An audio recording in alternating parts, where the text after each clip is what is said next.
43. Tomorrow night, on and off rain, low 32, and Friday, high 45. With WPRO's exclusive AccuWeather, I'm Andy Robb. AccuWeather on the voice of Southern New England. News Talk 99.7 FM and AM 630 WPRO. Let's go Flyers! WPRO. Here we go. On the Providence Flyers Sports Network from Learfield. This is Providence Flyers basketball, brought to you by Bank RI. When businesses think big, they think first of Bank RI. Member FDIC, equal housing lender. Coast to Coast Promotional Products, official promotional products company of PC Athletics. And by Paxton's Liquors, always the best prices since 1933. Now to courtside. This is Flyers pregame. And tonight from the Queen City of Cincinnati, Ohio, we've got Big East basketball. Providence Flyers taking on the Xavier Musketeers. And hi again, everyone. I'm John Rooke, along with Joe Hassett. I think the stage is pretty well set. The Flyers know they need wins. You've got 5 games left to go in the regular season.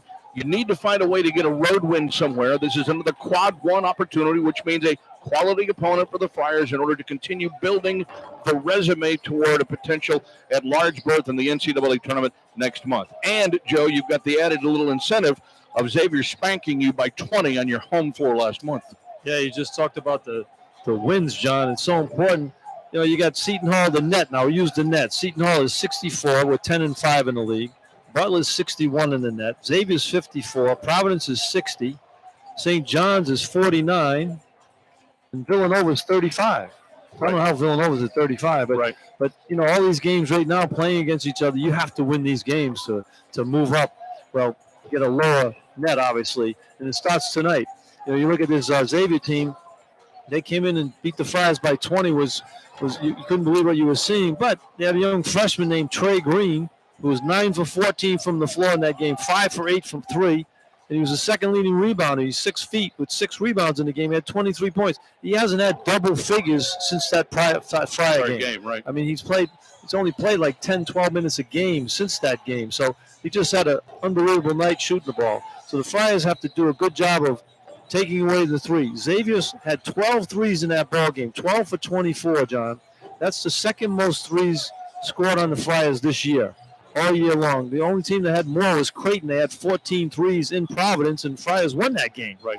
But you got to stop the three. When the Friars stopped the three, they played at UConn, held UConn to 4 for 26. They played Marquette, held them 4 for 20, and a good Wisconsin team that's been ranked in the top 20 all year, 5 for 20. So they need to have that kind of defensive effort from the three-point line against this Xavier team. Then you'll have a chance to win the ball game. I think the one thing that concerns me, as an observer, the most of this game is that Xavier is one of the bigger, more physical teams that the Friars have faced all year.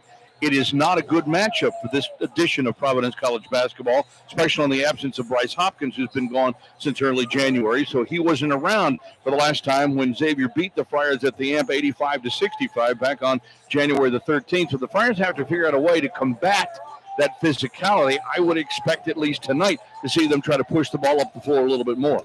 Yeah, that first game with Xavier was, a couple of games after Bryce got hurt. The Friars ended up 2-4, and then Xavier went to 2-3. So it was early on in the Big East season. Xavier out-rebounded the Friars in that game 38-29. So You're right. They did beat them up on the boards. They have good size in there.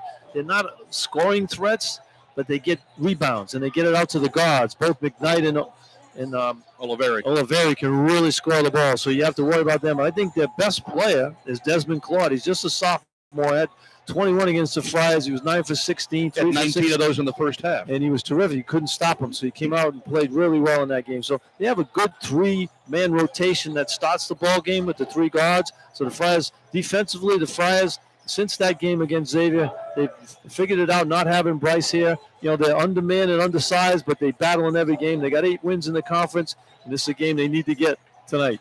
Well, you mentioned, the scoring guards for Xavier, and really tonight's game is going to be all about the guards, even though Xavier does have nice size advantage on the inside, Josh Oduro notwithstanding. because you've got the top two scorers in the Big East Conference facing off against each other tonight in Devin Carter and Quincy Oliveri, who rank 1 and 2 in overall scoring and in Big East scoring. Well, Fries did a decent job on Oliveri in the last ball game against. He was 3 for 10, 2 for 4 from the three-point line. But he had 43 against DePaul the other night. So he can really score the ball, and he's going down the floor. He's got NBA-type range, and he's looking to shoot every time he gets it. So you have to have a hand in his face. Fries has done a good job all year of challenging the three-point shooters. You don't want to get a guy like Oliveri getting going outside, because if he starts knocking down shots, he thinks he can make everything. So you have to get to him early and make him have a tough shot and have a hand in his face most of the time. Well, while you have the top two scorers in the Big East, facing off against each other, and we do expect that the two will probably guard each other defensively, at least at some point tonight. I think Kim English is probably going to decide that at least Devin will start on Oliveri, but he'll probably move around a little bit because Desmond Claude's going to be an issue. Davian McKnight will be an issue. So the backcourt is dangerous for Xavier, but Friars also have their own weapons, and we've been talking about it over the course of the last couple of weeks, but the 1-2 punch that is Devin Carter and Josh Oduro right now, Joe, may be playing as well as any duo in all of college basketball in the country. The Friars have scored 165 points in the last two games, both wins over St. John's and DePaul. Carter and Oduro have combined for 100 of those 156 points. Those two guys are playing great basketball, no question about it. And, you could say Devin Carter, we might be a little bit biased because we see him every ball game, but I don't know if there's a better player in college basketball that can play both ends of the floor. I mean, he can score, he leads the league in scoring, and he can stop the best player on the opposition. And every player that goes against Devin Carter knows they have to work hard to even get a good look at the basket. I think Kim English starting Carter on Oliveri is a good move because you don't want to get a good shooter going. Let me tell you, if a good shooter gets going, it doesn't matter who's on him. He's going to score. Well, here's the catch, though. Desmond Claude is the one that got them going in January back at the AMP with 19 of his 21 of the first half. So whoever is matched up on Claude early may have the target on his back. Well, Ticket Gaines has been doing a good job on the second best player this year. It hurts Ticket's offense, but he can guard people. I think he can bother Claude as well as anybody. He knows his role now. I think Gaines has been a very good defensive player this year. And Jaden Pierre, he can play McKnight. He can dye him the ball and do a good job defensively. I think those three guys are good defensive players, and they have to make sure they have a hand in the face at all times. It looks like the tip time has been sliding more towards a little past 8 o'clock, as I noticed there was a little more time put up on the clock here. So, but we're glad to be here anyway. And what else do we have? Instead of getting home at 2 in the morning, we'll get home at 3 in the morning. What's the difference? Oh, no, we're not getting home at 3 in the morning. We can't do that. Well, what do you mean, no? Somebody has class in the morning. If there's 2 overtimes, we're going to get home at 3 in the morning. That's also true. You can't really do much about it. So, while we know the Friars, really need, look, fact of the matter is that you're going to look up and down at the teams that are in the running for an enlarged potential spot in the NCAA tournament next month. This is the time of year, the time of the month of February where you really start paying attention to the numbers. And the Friar numbers actually compare favorably with a lot of teams that, they're right up against. And there are some teams with worse records, I think, that are actually ranked ahead of the Friars in the net rankings and also probably in the KenPom rankings. But from everybody that I've talked to over the course of the last few weeks, what's most important, number one, trying to get to 11 Big East wins. You get to 11 Big East wins with the overall strength, top to bottom of the Big East Conference, you're probably in good shape. The other issue, you should get to 4 or 5 quad 1 wins. The Friars have 4. Tonight is a quad 1 opportunity because Xavier is ranked on the top 50, and this is a road game for the Friars, so they have an opportunity to crack through in the quad 1. If you can get another road win and 1 or 2 more quad 1 opportunities, counting what you have left at home over the last 5 games, Friars may be in decent shape before they ever get to New York. Yeah, it's tough figuring out that net because you look at St. John's, for example. They lost their last 2 games, and their net went up. Went from 51 to 49. Well, actually went down. That's a good thing. And they're 2-9 in quad 1 games. The Friars have 4. They have twice as many wins as St. John's in the quad 1. Then you have a team like Villanova, who's 8-7 in the league, 15-11 overall, and they're 34 in the net. It's tough to figure out who's doing what, but you look at the ending schedule of a team like Villanova, John. They have UConn away the next game. They have Georgetown at home, and then they're at Providence, at Seton Hall, and home to Creighton. So they could realistically lose 4 out of 5. Right. So they might be out of the picture. So coming down the stretch here, you like to watch the other teams, but the bottom line is you got to win your own games to get that net better than it is right now. Friars are at 60. They got to get into the 40s to be looking at it. Well, it would probably behoove them and be good for them to get in that at least under 50 in terms of the net. But comparing to this Xavier team, which is fighting for its very postseason life here tonight as well. Xavier 13-12 on the season, but they're 7-7 in the Big East. If they end up 11-9 themselves or 12-8 themselves, then Xavier is an opportunity here. But the numbers that matter when you look at them comparatively, the Friars are 4-6 against Quad 1 teams. Xavier's just 2-9. So we can see how this is a big game and maybe even a bigger game for Xavier tonight. Well, I mean, they're 54 in the net, so they have a better net rating than the Friars. But they're only 2-9 against Quad 1. 2-9, and they're 13-12 overall. I mean, I don't know if you're going to be a 500 team to get into the NCAA tournament, so they need to win a lot of games as well. So this is almost like a semi-elimination game. These two teams right here. You got to separate yourself. Friars have to get to that 11 wins. The Friars have a tough schedule going forward. You got this on the road, which is an extremely difficult game. Then you got to play at Marquette. You got UConn at home. You got Villanova at home. And then you have Georgetown on the road. So it's no easy game. You're going to play the two top teams in the league. The Friars have to. One's on the road, one's at home. So it's a tough schedule, but there are opportunities because those two teams have a definite Quad 1 opportunities, and they're ranked highly. Yeah, well, this Xavier Musketeer team, as we mentioned, 13-12 overall, 7-7 in league play. They have not played in a week. They last time out, an 88-70 loss at Seton Hall back on Valentine's Day. So they've been sitting and stewing for 7 days. That Seton Hall team, they just know how to win. They're 10-5 in the league, and they just play hard, tough defense. They're only like 6 or 7 guys deep, and the Friars beat them down at Seton Hall, which ends up being a good win right now. But Seton Hall needs to do some damage. But this Xavier team is a good team, and that was a nice win for Seton Hall for sure. All right, so you've got the Friars and the Musketeers tonight. Maybe a bit of an elimination battle. One way you can look at it is that maybe March Madness is already here, and we've still got another week to 10 days to go before we actually get there. Yeah, unfortunate thing is there's so many teams in the Big East, John, that just like each other. They're the same in the net, and they're playing each other, knocking each other off, so they're basically eliminating one another. And you might only see 3 or 4 teams go from the Big East this year. I mean, right now, last year there was 5 teams that went to the tournament and 2 went to the NIT. To get 5 this year would be great, but they're talking early on getting 7. There are 6 or 7 teams that are certainly worthy this year. Yeah, but the net has to get better, obviously, right. And there's a lot of teams throughout the country with those same type of nets and situations the way they play. Like the Big 12 has a ton of teams in the same boat as Providence is, because that conference has been so tough from top to bottom. So it's time to start scoreboard watching. That's what you're saying. Well, right? you scoreboard watching, and you got to win games. I mean, if you keep winning games, you let that take care of itself. And the Friars' schedule, if they win games, the schedule they have is a difficult one. You look at St. John's, they finish up, they play Georgetown twice and DePaul once. They're not going to get – their net's going to go higher because those teams – you're not going to produce anything. So the Friars get to play Marquette and UConn. I mean, if you can win one of those games, that's really going to be helpful. All right, we'll talk about that, of course, as the games progress here. But first things first, you've got a Xavier Musketeer team that beat you by 20 a month ago at home. We'll talk about the matchup with Xavier. The head coach, Kim English, coming up next. From Learfield, this is Providence Friar basketball.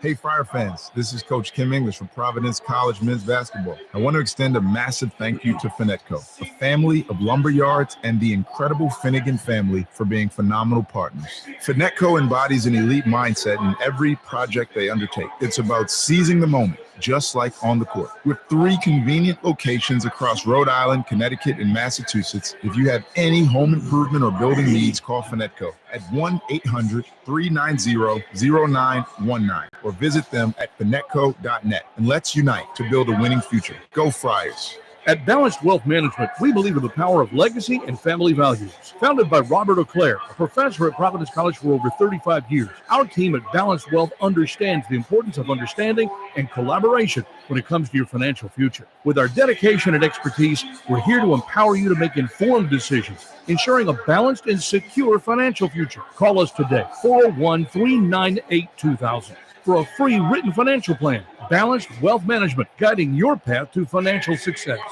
Finding the perfect engagement ring can be overwhelming, but no one makes it easier than Hanush Jewelers. And because Hanoush is a direct diamond importer and a jewelry manufacturer, you'll save 30 to 60% off everyday pricing. Let the experts at Hanoush Jewelers make your experience one you'll remember forever. Hanoush Jewelers at 325 Quaker Lane in West Warwick and at 435 State Road in the Hanoush Plaza in Dartmouth. Hanoush Jewelers, a family jeweler for your family.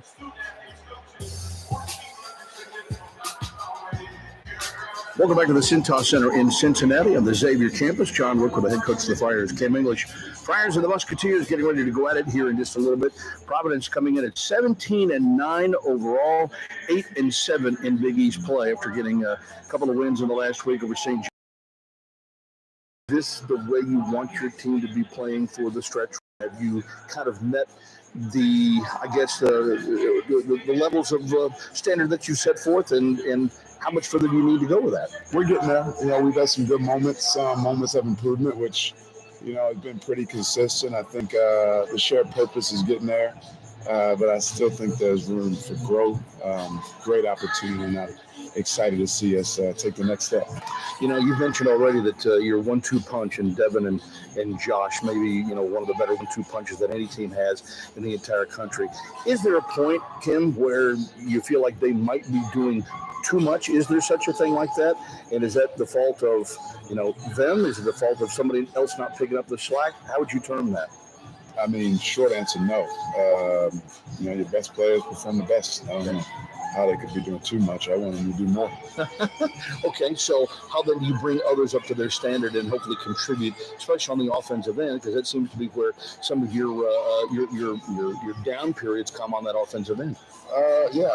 Guys have had great games. Ticket had some great games this season. I seen all Court Floyd at Butler. Richard Barron is really taking strides. And Garway is getting better. Jaden Pierre, I think, is an incredible player, and we've wanted him to really just up his aggression all season. I hope he continues to. Just want those guys to keep being themselves. It's nothing. We're putting them in position to make plays and be aggressive. They're playing minutes. So it's exciting to see who does emerge. Xavier surprised you a little bit on your home floor about a month ago or so, and fairly tight game until the second half when they kind of opened it up on you. Have you kind of looked back on that and figured out, A, what went wrong, and B, how you can fix things potentially for tonight? Yeah, we started off well. We were up 11. We made some subs, which looked like, it hurt us, and just got to be better. They definitely popped us in the mouth, but credit to them. They made plays. Trey Green's a 5-point game scorer at the time. He scored 23 points.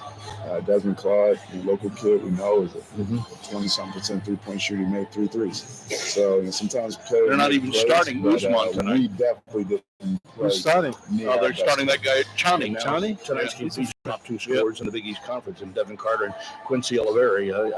Would you put Devin on Quincy? Will that be a part of a rotation? How do you slow a guy like that down? Because I'm sure they're thinking the same thing about you guys. Yeah, Devin will start on him. He did a good job on him in the first half. Guess you're going to try to throw a big body and slow Josh down a little bit. Huh? Yeah, that's what we're going to do. And excited to hook it up. What do you expect out of Xavier tonight overall? I expect a desperate team coming off back-to-back losses with March implications. The middle of this league is in dogfights every night. Every game in this league is such a battle. So it'll be another Big East bloodbath. All right, go get it tonight. All right, thank you. Kim English, head coach at Providence College. Joe and I back with more on Xavier's Musketeers coming up in just a moment from Learfield. This is Providence Friar basketball. WPAN-FM Wakefield, Peacedale.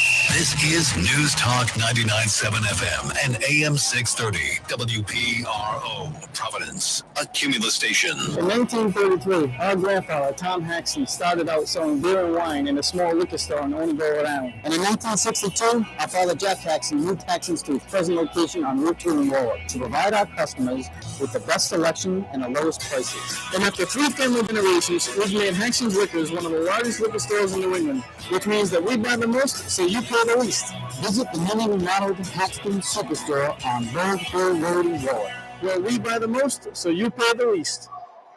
This is Dennis White from Midland Roofing Company in Providence College's class of 1987. Midland Roofing is Rhode leading residential roofing specialist. We deliver expert roof installation for over 45 years. Ask us about our lifetime warranty on our shingles. This is head coach Kim English, and our friends here at Midland Roofing are proud to raise the roof to Providence Athletics. Give them a call and tell them I sent you, and they will help you protect your house. Go Friars! As an athlete or fan, you need to keep your mind and body in the game. With over 90 board-certified radiologists with broad-based experience and subspecialty training, Rhode Island Medical Imaging will deliver the most accurate diagnosis possible. If you need an X-ray, MRI, CAT scan, exam, ask for Remy. As the first and only outpatient diagnostic imaging center of excellence in Rhode Island, Remy will provide you with the highest quality of care. To find one of Remy's 16 state-of-the-art locations nearest you, visit RemyLab.com. Back.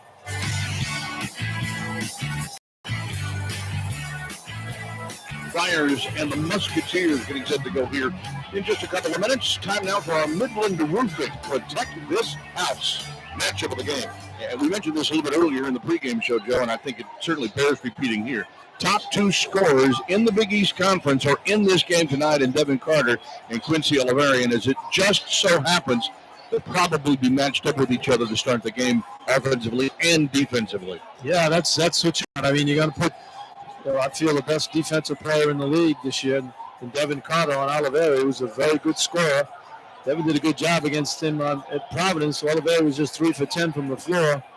So he's going to come out there and try to slow him down early and put some pressure. If Oliveri guards Devin Carter on the other end, you want to put some pressure on Oliveri to have to guard Devin Carter. Maybe you can get him in foul trouble. Well, I think that seems to be the theme to tonight, because as we look at it, Xavier just released their starting lineup tonight, and they're going to start Sasha Chani, the 6'9 freshman from Slovenia, in at center over the 6'10 senior Abu Usman. And I'm wondering if they're not doing that because he's 6'9", 240. He's got another 5 fouls to give, perhaps, and let Usman work a little bit more on his offensive game and maybe try to lure a guy like Joshua Duro into some foul trouble. Yeah, Ziani, he's gotten better, too. I mean, early in the year he played against the Flyers, played 13 minutes in that game, but he was a good physical presence out there, and he's a good rebounder, and he plays good defense. He's a better defensive player than Usmani is. So you come out with him, maybe a bang with Odell a little bit, pick up a couple of fouls, and you come in with a fresher, bigger guy who's played all those minutes, Uzami. So, they get two good guys that can play in center, so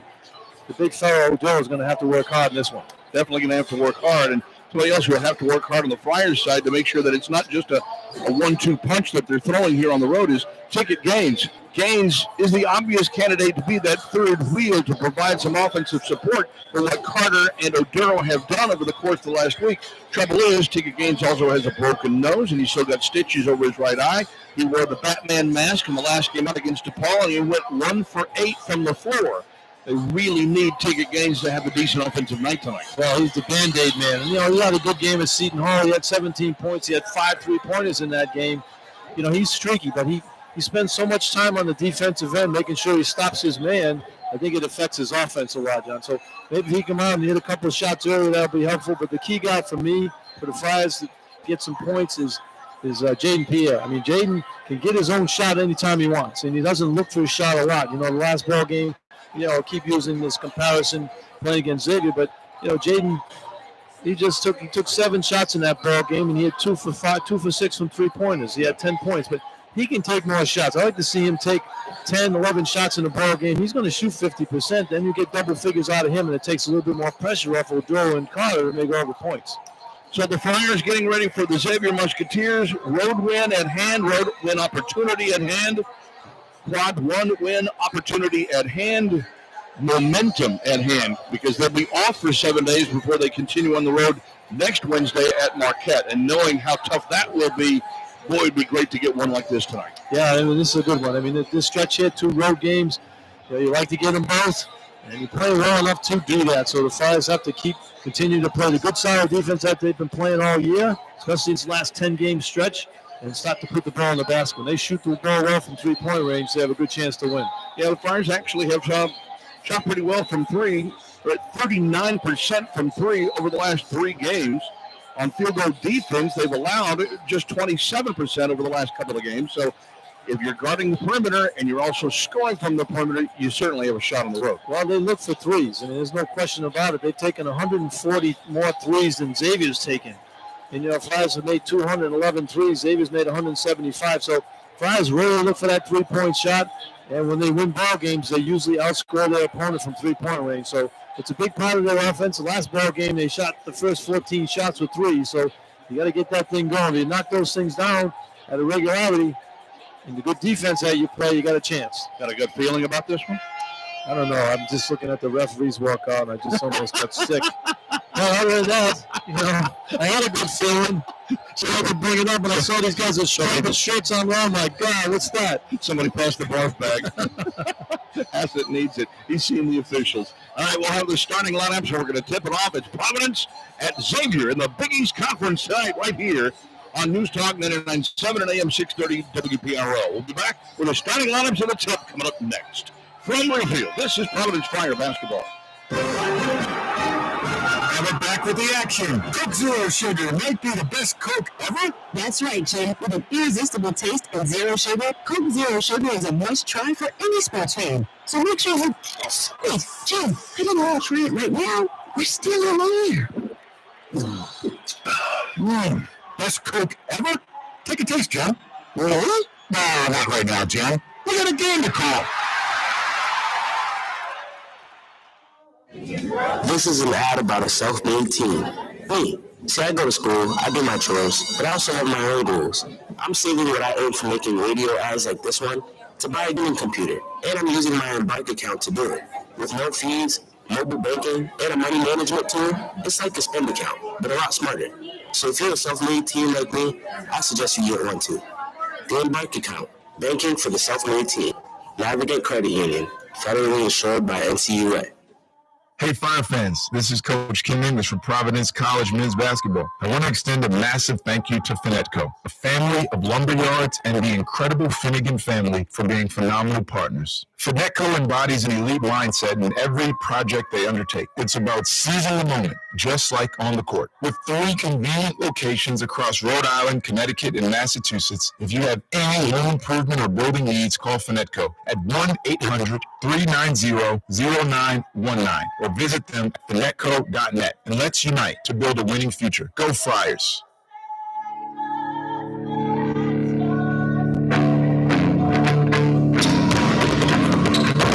Providence Friars Sports Network from Learfield. This is Providence Friars basketball. Friars down by 1. Left side wide open three. Yes!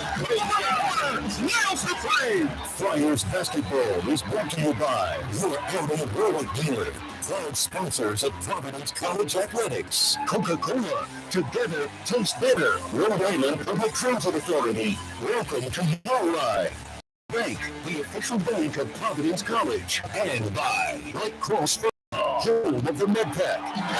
The tip is moments away. Now with the call of the game, here is the voice of the Providence College Friars, John Rooke. And tonight, once again in the Queen City of Cincinnati, Ohio, in the Big East Conference, Providence meets Xavier. And hi again, everyone, John Rooke.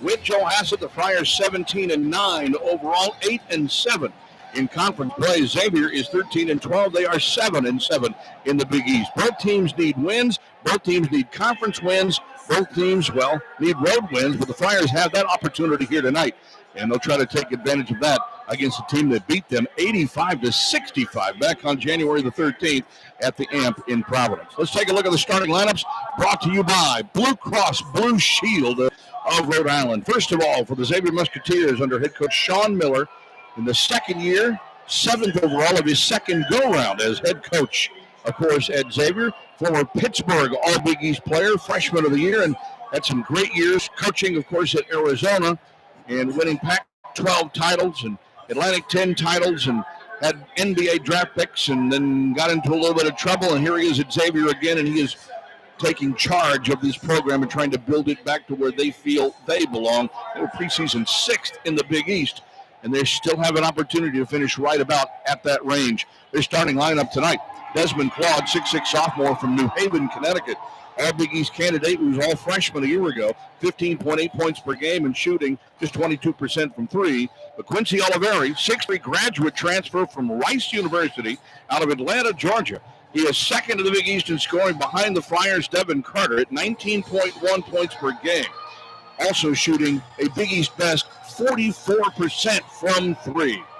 Davian McKnight, 6-foot senior guard, Shelbyville, Kentucky, transfer from Western Kentucky at 12 points and nearly 5 assists per game. He shoots 38% from three.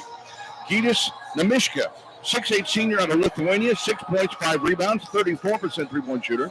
And in the middle tonight is Sasa Chani getting the start, 6'9" freshman out of Slovenia at 3 points, 3.5 rebounds. He's definitely in there tonight to throw some weight around with the Flyers' Josh Oduro. So it is Claude, Oliveri, McKnight, Namiksha, and Chani for Xavier tonight. Flyers starting lineup starts with Devin Carter, the 6'3" junior out of Miami, transfer from South Carolina, leading the Flyers and the Big East in scoring at 19.2 points per game. He is also fourth in the league in rebounding at 8.2 boards per game. Josh Oduro, 6'9" graduate transfer from George Mason out of Gainesville, Virginia, 16.8 points, 7 rebounds per game. He's averaging 25 points per game over his last 5.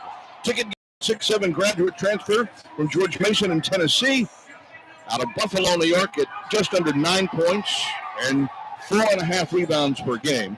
Jaden Pierre is at the point guard, 6'2" sophomore out of Elizabeth, New Jersey, at nearly 9 points and 3.5 assists per game, shooting 37% from three on the season.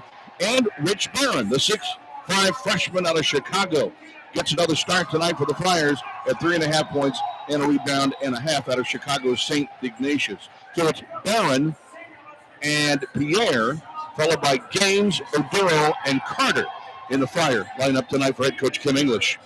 Well, that's been a pretty good lineup for Coach Kim English. He needs to get off to a good start, obviously. And in this one here, when you're on the road, this is a tough place to play. Xavier, this is a beautiful building here, great on-campus arena. Seats about 10,000, and it's a really, really loud place, and it can get going in here. You know, last year, they made the Sweet 16, and this is a place that's used to winning, so you got to come out. They played UConn pretty tough in here. They had a 4 or 5 point game with a couple of minutes to go in that one, so it's a team that's very capable of beating anybody, but you got to come out here and play good D and knock your three-pointers down. Yeah, they were 27-10 a year ago, finished second of the Big East at 15-5, and as you said, made the Sweet 16 of the NCAA tournament. This is the 26th meeting all-time between Providence and Xavier. Musketeers lead the series, 14 wins to 11, and they've won the last 3 in a row. They swept the series a year ago and then won 85-65, as we mentioned earlier, back on January the 13th at the AMP. So Flyers have lost the last 3, but the two teams have also split the last 6, which means the Flyers won the 3 previous to that. So could be a toss-up here tonight is what we're looking at. Although, as you suggested, Providence doesn't have a lot of success in this building. They're just 2-11 all-time here in Cintas Center. Yeah, tough place to win. But, you know, you got both teams right around each other in the net. Fry's at 60. You got Xavier at 55. So it's a game where you have to win. You stay right about where you are. But a road win is a big one for the Friars in that net situation. But you got to get to that 11 wins that you mentioned, John, in the pregame. If Friars would pull one off here to get to 9 wins, it'll be a lot closer to that 11-win total. And anybody in the Big East who's won 11 times in conference play has made the NCAA tournament. So that's your goal right now. Big East officiating crew tonight, John Gaffney, Roger Ayers, Nathan Hall. By the way, Roger Ayers, he's doing his 15th game in the last 16 days, so he's a workhorse out there. But we've had him just one time this year. The Flyers had Roger Ayers as an official. It was the Marquette game. Flyers won that game at home. Flyers on the road black, Xavier in the home white. And the Musketeers win the tap. They go basket to our right on the radio here in half number 1, and we are underway in Cincinnati. Flyers open up in a man. Chani has the ball on the high post, guarded by Oduro at the top of the key. Comes to the right wing for Claude. Desmond Claude is picked up by Ticket Gaines. He drives down to the right baseline, pulls up from 15. Off the back iron, no good. Offensive rebound by Namiksha, and Namiksha gets fouled from behind by Jaden Pierre. That's what we worry about, the rebounding. Namiksha did a good job of rebounding the ball in Providence. He's got Barron on him right now, but Pierre went down to switch off, and he picks up the foul trying to box him out. Yep, so first foul of the ball game is going to put Gytis Namiksha at the free throw line here, just 22 seconds into the ball game. Namiksha is 65% from the line of the season, and he misses the first one. Xavier as a team is at 74% shooting. from the line on the year, which is about midway through the Big East Conference. Not much better than the Friars. Friars are at 70%. Second shot by Namiksha is also no good, and Oduro gets the rebound. It's unusual. European kids usually are very good foul shooters. So the Friars will go right to left on the radio here in half number one. Man defense for Xavier to open up as Pierre has top of the key for Carter. Carter's got Desmond Claude on him at least to start the game. Gaines is wide open for three. It's off the back iron. Offensive rebound is tapped out onto the far side, and it will be Xavier basketball. The Friars had three guys back right there, not going at the offensive glass. You had Carter, Gaines, and Pierre at the midcourt line. Guess they're a little worried about Xavier getting up the floor in transition. Yeah, McKnight really pushes the ball down the floor. McKnight finds Desmond Claude, who comes off the screen, goes down the lane, lost the ball, but it's picked up there by Chani. Now Chani hands off to McKnight, bounces to Chani in the left post, flips it up, can't get it, rebound for Oduro. And Josh hands off to Carter. Carter into the forecourt on the left side, again picked up by Desmond Claude, uses a screen, drives top of the key, right side for Barron off the back iron for three, no good, and there's Oduro with the offensive rebound. Oduro's going to back his way in on Chani. No double there, but Carter switches over to Barron. Barron, another three. Good for the Friars. Good pass by Carter right there. He had the three, but he threw the extra pass. Gets a better one from Barron. Friars strike first here. Namiksha up in three, top of the key, and he answers right back for Xavier. How about Namiksha? He missed two free throws, nobody on him. He comes down on the break and knocks down a three-pointer. Tied for at three with 18:20 to go in the opening half. Pierre has it into the forecourt, left side, up high for Oduro, swings it right for Carter. Carter now waits for Pierre to clear off his screen, has it between the circles, back to Devin. He gets dribble penetration right on Oliveri down in the paint, kicks the ball out for Pierre, who's going to open three, and that's off the iron. It's no good. Rebound tapped out by Barron to Oduro. Back to Carter. Long three by Devin is no good. Off the back iron, McKnight controls it.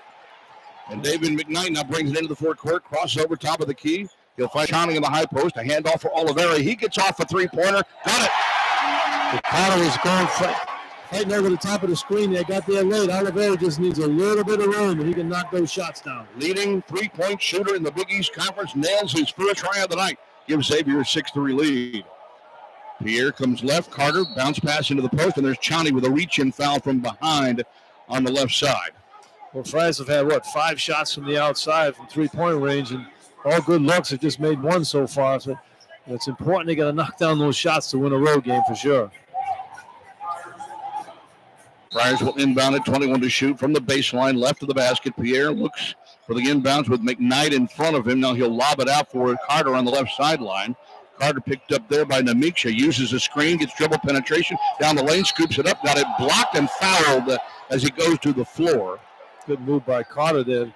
Finally gets to the line. I mean, when he goes to the basket, he ends up on his butt most of the time, and he hardly ever gets a call as he gets up grabbing his hip. So he gets to go to the line here for 2. Namiksha is called for the foul. First on him, second on the Musketeers, who will put Devin Carter at the foul line and a chance to get into the scorebooks for the first time tonight. Devin is the first player in basketball in the nation in Division I. I'll get to that in a moment, as his free throw here is good and he gets into the scorebooks here.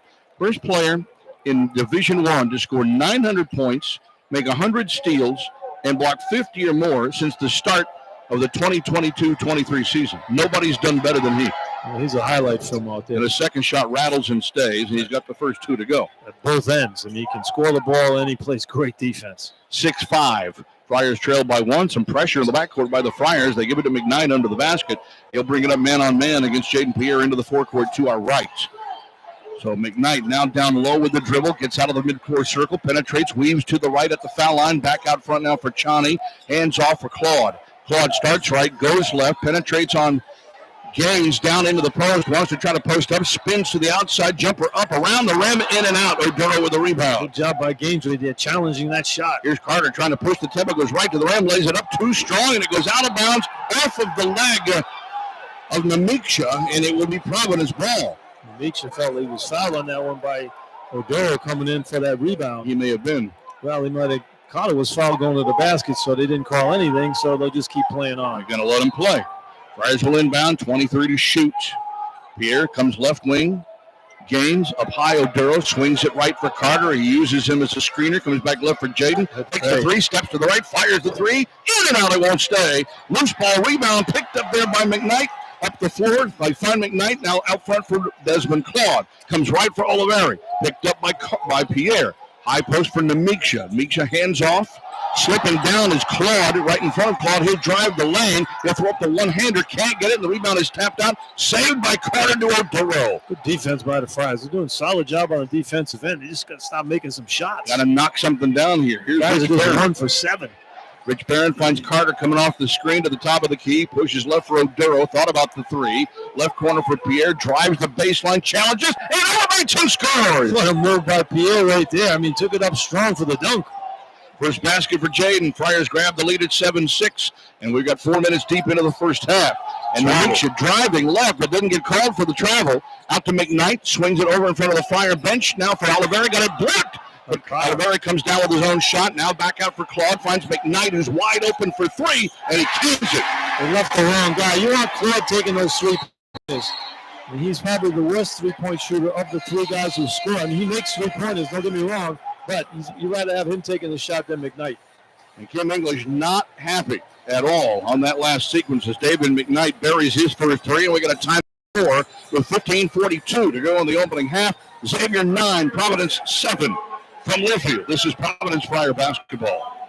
At Kent Hospital, we're providing you and your family with quality, compassionate care, offering a comprehensive range of services from cardiology, cancer care, alongside diagnostic and imaging services, rehabilitation, and more. Our teams are here for you in every step of your healthcare journey. Locally focused, nationally recognized. That's the difference the Kent way makes. When you need a partner you can trust, Care New England's Kent Hospital is here to help you navigate every stage of your healthcare journey. Serving Central Rhode Island and beyond. Visit our easily accessible location in Warwick, Rhode Island, or at kentri.org. Experience the difference Kent can make, and let Kent Hospital be your partner in care.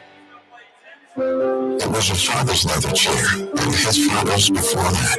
It's where you can sit back from a busy day and enjoy some well-crafted comfort, which is why you also chose WPRO Island. Because with the straightforward delivery of services and our commitment to serve with integrity and trust, you have a bank committed to craft the comfort of a better banking experience.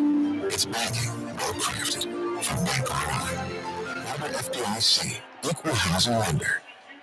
Everyone can your favorite SUVs like Q5 and Q7, as well as an extensive e-Tron electric vehicle lineup. Looking for more performance? Come and experience our SLRS models. And Outer Road, there is no hybrid rated. They have over 75 new vehicles in stock for you to test drive and take home today. Outer Road is a little of multiple lines, including Outer lineup for the past decade. They offer pickup and delivery, complimentary Outer Road vehicles, as well as on-sale roadside assistance within 30 minutes. Stop by Outer Road for a no-hassle buying experience with our knowledgeable staff. Or visit OuterRoad.com for a full selection of our 24 model lineup. So you're ready for the Flyers Gamecast for exclusive PC discount. Outer Road, Rhode Island's premier Outer dealer. Back. Providence College basketball brought to you by Dave's Marketplace. Well, nobody's got the fresh take of the game. Or also has his fresh take of the game. Well, Kyle's not shooting very well. So far, John, they just 1 for 6 from 3-point range, 2 of 8 overall. Xavier not much better. They're 3 for 8, but they're 3 for 4 from 3-point range. So all 3 of their field goals have been 3-pointers. That's why they have this 9-7 lead right now. Rebounds, Friars doing a good job on the glass. 7 rebounds, 3 of those have been offensive rebounds. Xavier has 5 rebounds, 2 of those are offensive rebounds. No turnovers for either team so far. Both teams taking good care of the basketball, but it comes down to making shots. When everybody's about the same, you got to put the ball in the hole.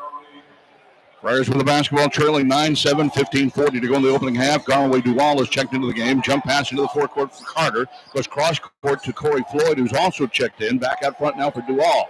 So Duval has it between the circles. He's guarded by McKnight. High post to Oduro. That's it slapped away from behind and stolen. Picked up on the run. McKnight will drive, lays it up, and it will go in. Oduro stopped to get hit in the face on that one, but there's no call on the play. He didn't get back on defense. McKnight's fast. A steal for Xavier and a double team in the backcourt.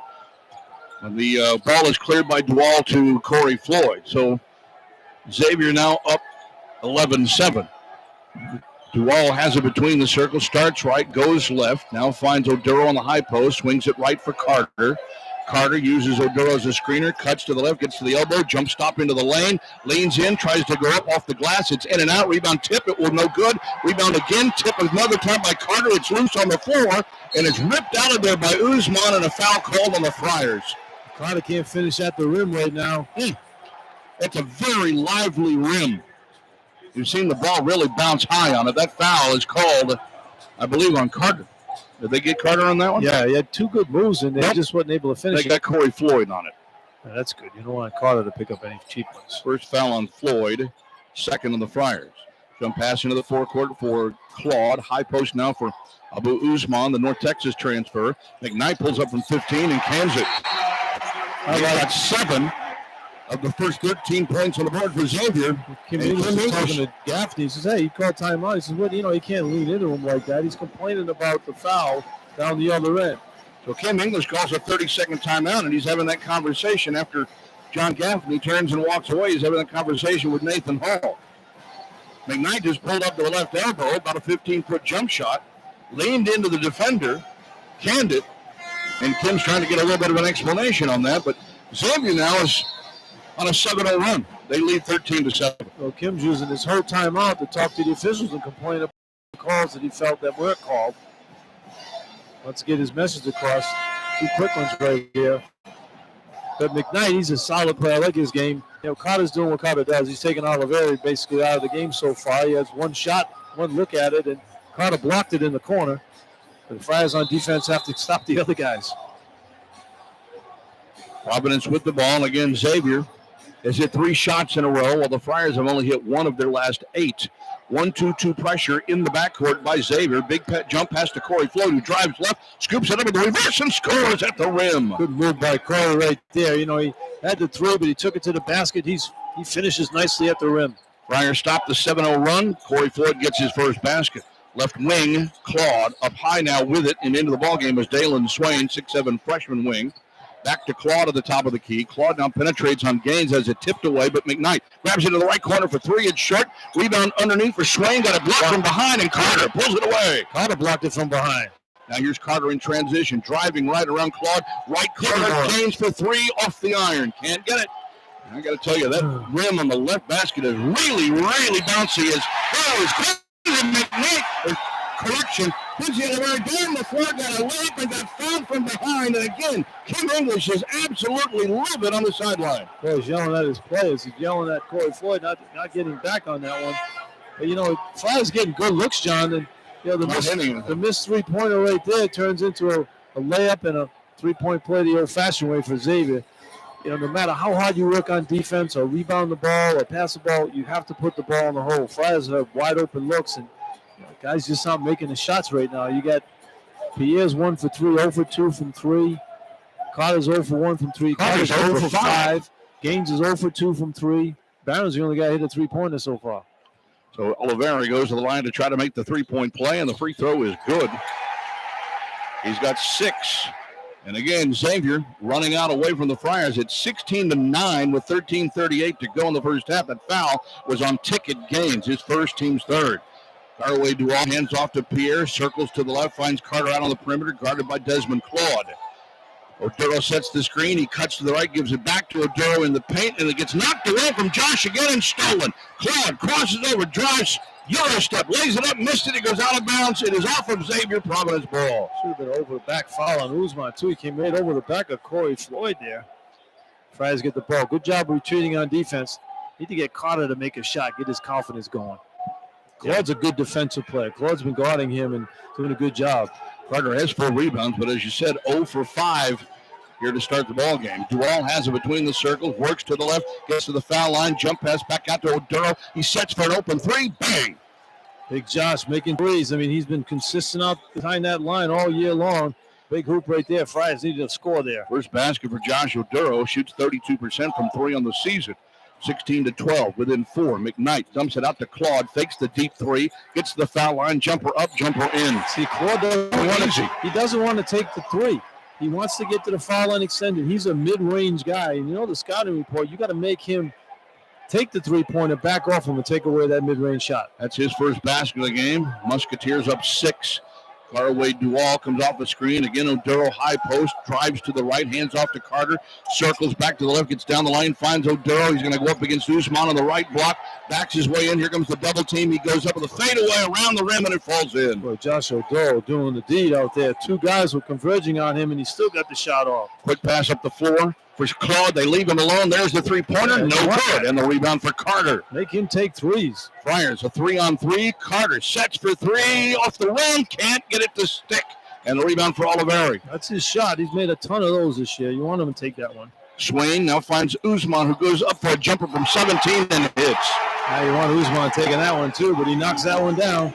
Usman's first basket of the game. The average is 7.6 rebounds, 47% from the floor. It's 20-14 Xavier with 11:35 to go in the half.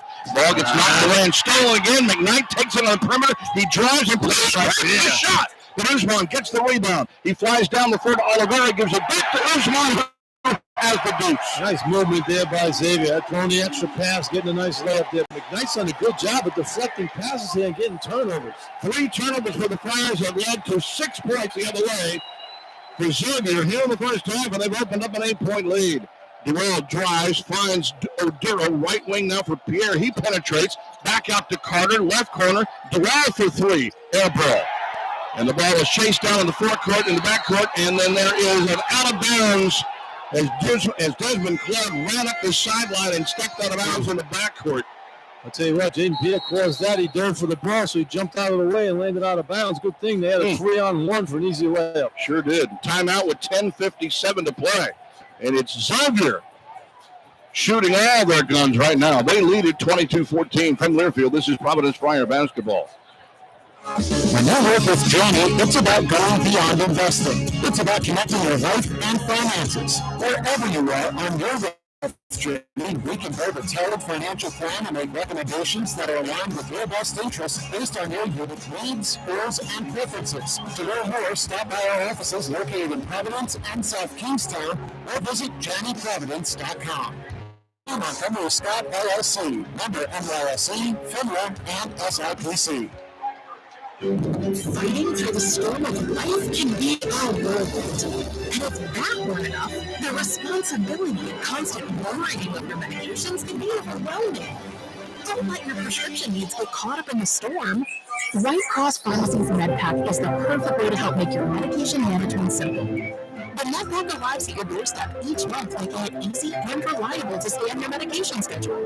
Visit whitecrosspharmacy.com to help calm your storm. And we're back with the action. Coke Zero Sugar might be the best Coke ever. That's right, Jim. With an irresistible taste and zero sugar, Coke Zero Sugar is a must-try for any sports fan. So make sure you... Wait, Jim, I don't want to try it right now. We're still alive. Best Coke ever? Take a taste, Joe. Really? No, not right now, Joe. I got a game to call.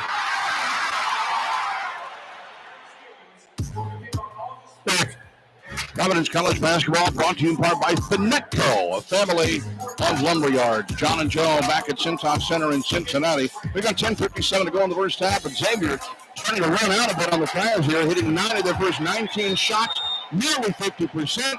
They got a 22-14 lead. Oh, yeah, and the Friars, just have those 3 turnovers. Xavier has no turnovers so far in the ball game. Doing a good job of taking care of it. And Xavier's doing a good job of distributing the ball with themselves, too, John. They have 9 assists on their 9 made baskets. So the ball's moving nicely for Xavier, and they're able to knock down shots. The Friars are moving the ball. They're just not able to put the ball in the hole. Friars are just 5 for 17 so far from the floor, 2 for 10 from three-point range. They have 13 rebounds. They're winning the rebounding battle. 6 of those are offensive rebounds. But those 3 turnovers are hurting them. Xavier, I just mentioned, they don't have any turnovers so far in the ball game. Friars have 3 block shots in the ball game, and Xavier has 3 steals. Xavier has scored off of those Friar turnovers. Part of the reason why they're up by 8 right now. But as you said, Friars have only hit 5 of 17 and just 2 of 10 from 3 here in the opening 9 minutes and 3 seconds of the ball game, while Xavier is at 3 of 6 from 3, 9 of 19 overall. Well, when the Friars outscore their opponents from three-point range this year, they've usually won the ball game. And they take a lot of threes, as we mentioned. They're taking 17 shots in the ball game so far. 10 of those have been threes, but they're not going in so far. But you have to get some stops down the other end. Xavier's doing a really good job of moving the ball. They have 9 assists on 9 made baskets. That's good basketball. Inbounds comes from the far sideline in the backcourt. Friars have possession out for Pierre. Pierre will drive it to the left on Davian McKnight. Now finds Carter, who's matched up with Oliveira. Carter, as Friars have Rafael Castro into the game, circles back to the right, goes down the lane, reverses with a layup, and it's too strong. He can't get it. Missed the layup, and the rebound for Usman. That was a good move, too. He shot it with the left hand. Just couldn't make it. And that ball just hung on that rim and bounced right off again as Usman drives and got a block by Carter. Carter blocked the 6'10" Usman shot in the middle of the lane, and he's just 6'4". Carter showing his defense. He needs to get that offense moving now. Carter drives to the right, lobs it down underneath for Castro, who doesn't get the open look, shoves it back out front for Carter, who spins on Swain. He scoops it on it, scores! Got one! Great play by Devin Carter, the whirling dervish inside. He'll go for the three-point opportunity. Well, Carter, score. He's 0 for 7 going into that shot, but he makes it. He gets a three-point play opportunity. He knows he's got to get it going here. He's now 1 for 8, 0 for 2 from 3, but he's a factor out there on the defensive end. He's doing a terrific job guarding the basketball. So he'll go to the line here. The foul is called on Dalen Swain. Freshman's first, just the third on the team here. Carter's got 3 block shots in the game. Already 3 block shots. With 10 minutes to go in the first half. And at the free throw line, Carter's shot is good, so he gets the three-point play. He's got 5 in the half, of the Friars have cut the lead down to 5 with 22-17. We're coming up on 10 minutes to go. Yeah, scorer like Carter, you get that first one to go down. Now you feel confident. You feel like you're going to make the rest. Trey Green in the game, the freshman who lit the Friars up, and there's a steal by Garway Duval, but he knocks it accidentally off his foot into the Friar bench on the far sideline, and Xavier's going to keep possession. Good D by Garway right there. Just wasn't able to control that loose ball. He's tough on the ball, Garway. He has those long arms, and he moves his feet pretty well. Claude will inbound it right in front of the Friar bench on the far side, forecourt to our right. Out front now for McKnight. Circles right for Green. On the high post now for Chani, who's back into the game. He'll give it to Claude, who fires a deep 3, and he hits. Well, last played against Providence. Did. And he's shooting the ball on this one as well. He's only 22% from 3 on the season, but that's his first of the night. He's got 5, and Xavier's back up by 8. Here's Pierre, right wing, Carter, deep 3 on the way, too strong. Long rebound, chase down, and Chani will pick it up, or Namiksha will pick it up, and find Davian McKnight. Left at the top of the key, hands off to Claude. Claude now finds Duval all over him. He's going to cross over, use the screen, come to the right side, to the foul line, reverses left, gets in the lane, caught no man's land, throws the ball over to McKnight. Now McKnight up high for Claude, comes right for Green. Green gets around Pierre, fakes him up in the air, finds Chani at the foul line, gives it to Green. He jump stops in the lane, gives it back to Chani. Back by Gaines. Gaines backed it. And the Friars come up with the ball. Pierre up the left sideline into the forecourt, drives, and he gets fouled by Trey Green. Boy, the defense of the Friars has been terrific. That's their 4th block shot in the ballgame, 5th block shot in the ballgame. They just need to stop making some shots themselves. Foul is called on Green, his first, 4th on the team. And the Friars will keep it with 8:59 to go here in the first half. Oduro right back into the game, replacing Castro. And Duval comes out for Rich Barron. Pierre inbounds left side for Oduro. Now Oduro around the circle, gives it back out to Carter, drives to the left, goes down on Oliveri to the post. Back out front now for Oduro. Dribbles to the right, shifts it over to Pierre, comes off the screen, foul line, gets in the lane, leans in, has the ball knocked away, picked back up again, lobs it to Oduro, spins to the right, fakes up, banks it up, scores. A good job by Pierre. You know Oduro had a mismatch underneath there, so he kept trying to get the ball into him. Here's Claude on the right wing, fakes the deep 3. Green now shifts to Chani at the top of the key. He turns and faces his defender, hands off for Namiksha. Namiksha is covered there by Gaines. A handoff for Green. Goes around the screen. Fires off a deep 3. No good. Rebound is tapped and controlled underneath as Pierre was there with Namiksha. A held ball is called, and the Friars are going to get it on the arrow. Good job boxing out right there by Oduro. Friars are playing good defense on the ball. When they challenge the outside shots, they usually get a miss out of it.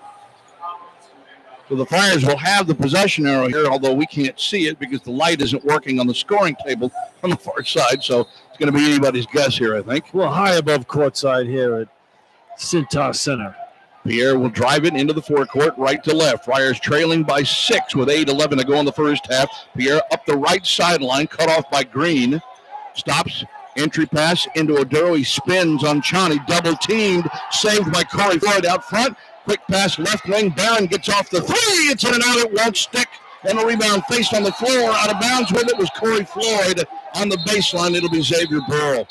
Right, Friars getting some good looks. He just can't. That one was halfway. It rattled and came out. You notice how bouncy the rim is over there. That's a 2 for 12 now from 3 range. Timeout was 7:55 to go here in the opening half. Xavier 25, Providence 19. From Learfield, this is Providence Friar basketball. Dave's Marketplace is a proud sponsor of Providence College Athletics. Dave's is a locally owned and operated company with 10 locations serving Rhode Island families. Dave's has won many awards for its prepared foods and pizza departments, so when you don't have time to cook, they can satisfy your family's needs. When you do have time to cook, Dave's offers the highest quality produce, seafood, meats, deli, bakery, and a large variety of grocery and specialty foods. A smile and a free cup of coffee with every visit.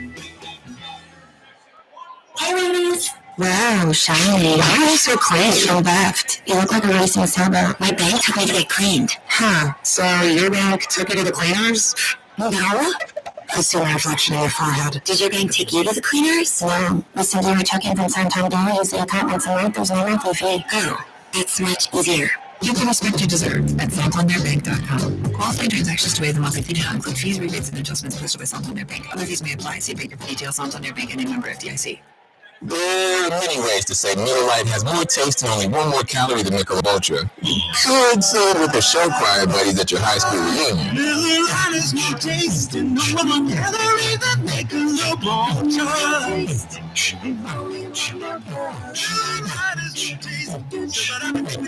Wherever you say it, it's Miller time. Celebrate responsibly. 2021 Miller program. Milwaukee, Wisconsin. Beer for 12 ounces. Miller Lite 96 calories, 2.2 carbs. Michelob Ultra 95 calories, 2.6 carbs. Taste test before diet. Certificate for session 2018. The Hot Potato Food Truck is a proud partner of PC Athletics. For your next event, call the Hot Potato Food Truck at 401-919-3009. Well, Friars eat a few hot potatoes themselves out there, having a tough time putting the ball in the basket. But I think you're funny, John. You keep saying the bouncy rims down there on the Friars. You're not supposed to hit the rims. You're supposed to go over the rim and drill it in the net. That's what you're supposed to do. I'm 100% in agreement with you, but sometimes you need the rim to give you a little help. That one's not giving them any. No, you can't. If you touch the rim, it shouldn't count. You got to drill it in there. No, don't even look at the rim. I think if that was the case, they'd still be behind.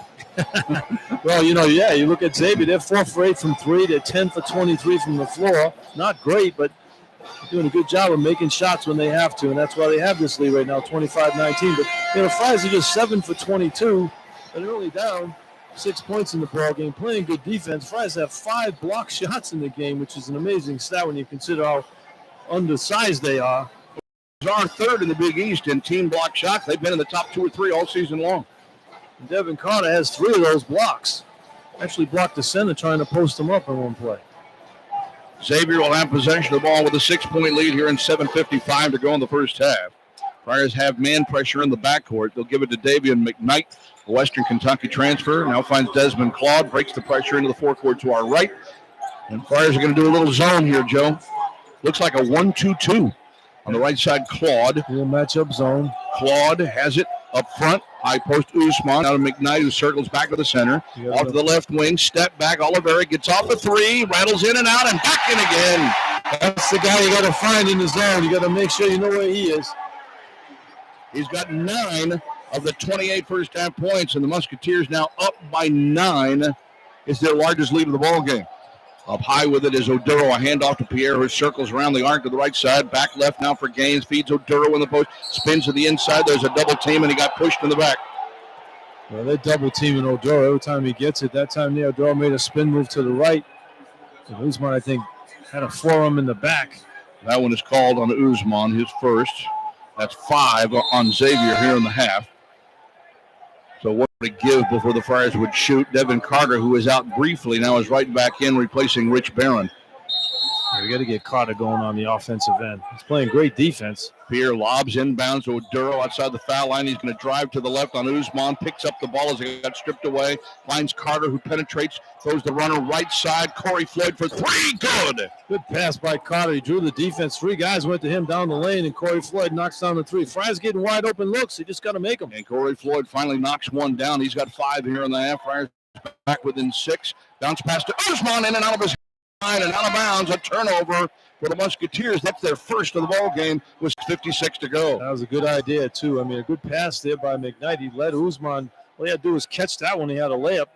Didn't see the ball into his hands. It goes out of bounds. See if the Friars can take advantage here. Down by 6 with possession of the ball. Carter's going to let the ball roll in the forecourt and picks it up about 3/4 of the way. Now Pierre will walk it into the forecourt, starts to the right, finds Floyd on the right wing, covered there by Swain, who's back into the game for Xavier. Pierre touches out for Gaines. Gaines comes left for Carter, drives to the right side, reverses, steps back, fires the three. There it is. I mean, that's probably the worst shot he's taken the whole ball game. It was down the middle. And the ball is stolen in the backcourt. Here comes Carter, drives, kicks the ball outside for Floyd. They don't get the open shot. Floyd drives across the foul line. What's the call? Call a foul, push on Corey Floyd going to the basket there. So Floyd is fouled as he brought the ball to the near side across the free throw line. As Oduro had that steal in the backcourt, the Friars come up with it. And we're just so far away we can't see who the foul was called on. I think it's on Swain. Swain reaching in. So Friars inbound the ball left side for Carter. They find Oduro on the left wing. He drives to the post, gets into the lane, reverses, fakes, kicks the ball out front. Pierre drives down the left side of the lane, gets all the way to the baseline, backs it out in the left corner with 6 to shoot. He's going to cross over on Usman, lays it up and rolls it off the rim. Nice move, and he just couldn't finish it. Wow, that was a heck of a move by Pierre. Just didn't finish the layup. Xavier's clawed up high for Usman, fakes the jumper, drives down low, lays it up over his head, gets fouled by Oduro on his way to the basket.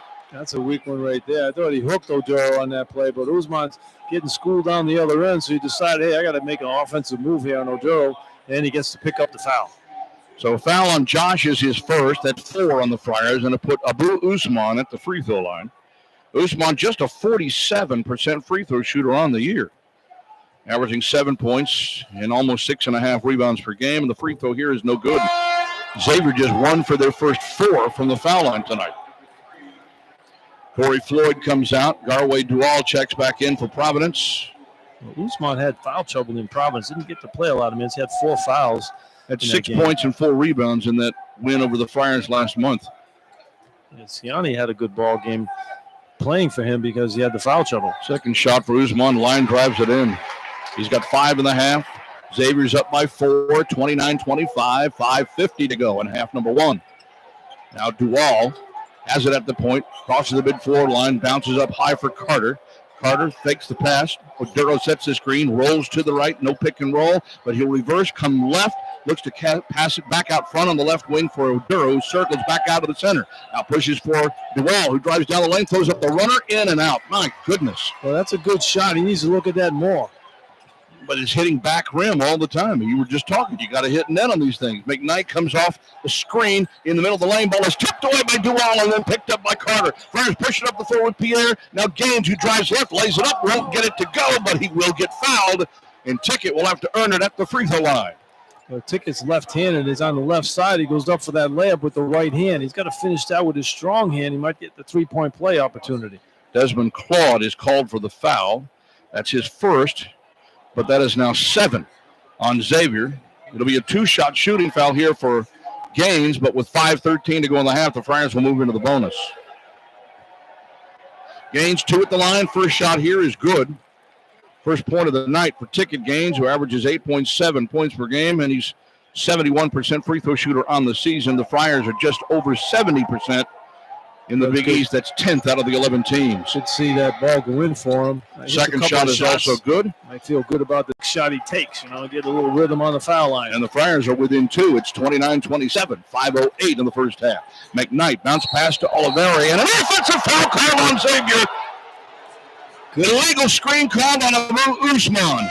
That's a good acting job by Carter right there. Usman looked like he had position on that one, but Carter looked like he was mauled on that one. And he just hit the deck like the Scarecrow in the Wizard of Oz, and officials bid on that one nicely.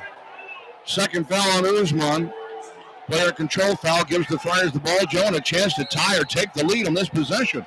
Technical foul called on Sean Miller. Sean Miller. Roger Ayers comes to the scoring table and calls a technical foul on Xavier's Sean Miller. It looked like he was saying something to Kim English when he came out to the top, to the mid-court area. He was putting his hands out to Kim. And so Devin Carter will shoot the technicals and hits the first free throw. Roger Ayers scored that technical foul, too. He was standing right in mid-court. Looks like second shot by Carter is no good. It missed it short. Why is Carter shooting those free throws? You got Odoro and Pierre out there who are better free throw shooters. Yeah, I'm not sure why he's out there doing that. Should be Odoro at the line. Absolutely. You take the best percentage free throw shooter you have and put him on the foul line for technical fouls. I don't care if your best player is on the floor. The free throw shooters should be on the floor, be at the foul line. That's 9 points for Carter in the game, making 1 of 2. Friars are within 1. It's 29-28, and they have the ball and a chance to take the lead. Pierre has it on the right sideline, drives on McKnight, goes all the way to the basket, kicks it through. Duval on the left wing, won't take the shot. Gaines quickly to the right for Carter, uses his screen, rubs off that to the right, works his way down to the post, backs it outside the three-point stripe. 9 to shoot. Carter still with the ball. Thought about the deep three, goes cross-court for Ticket, knocked away and stolen. Picked up by Cloud under the basket. Not a good pass by Carter.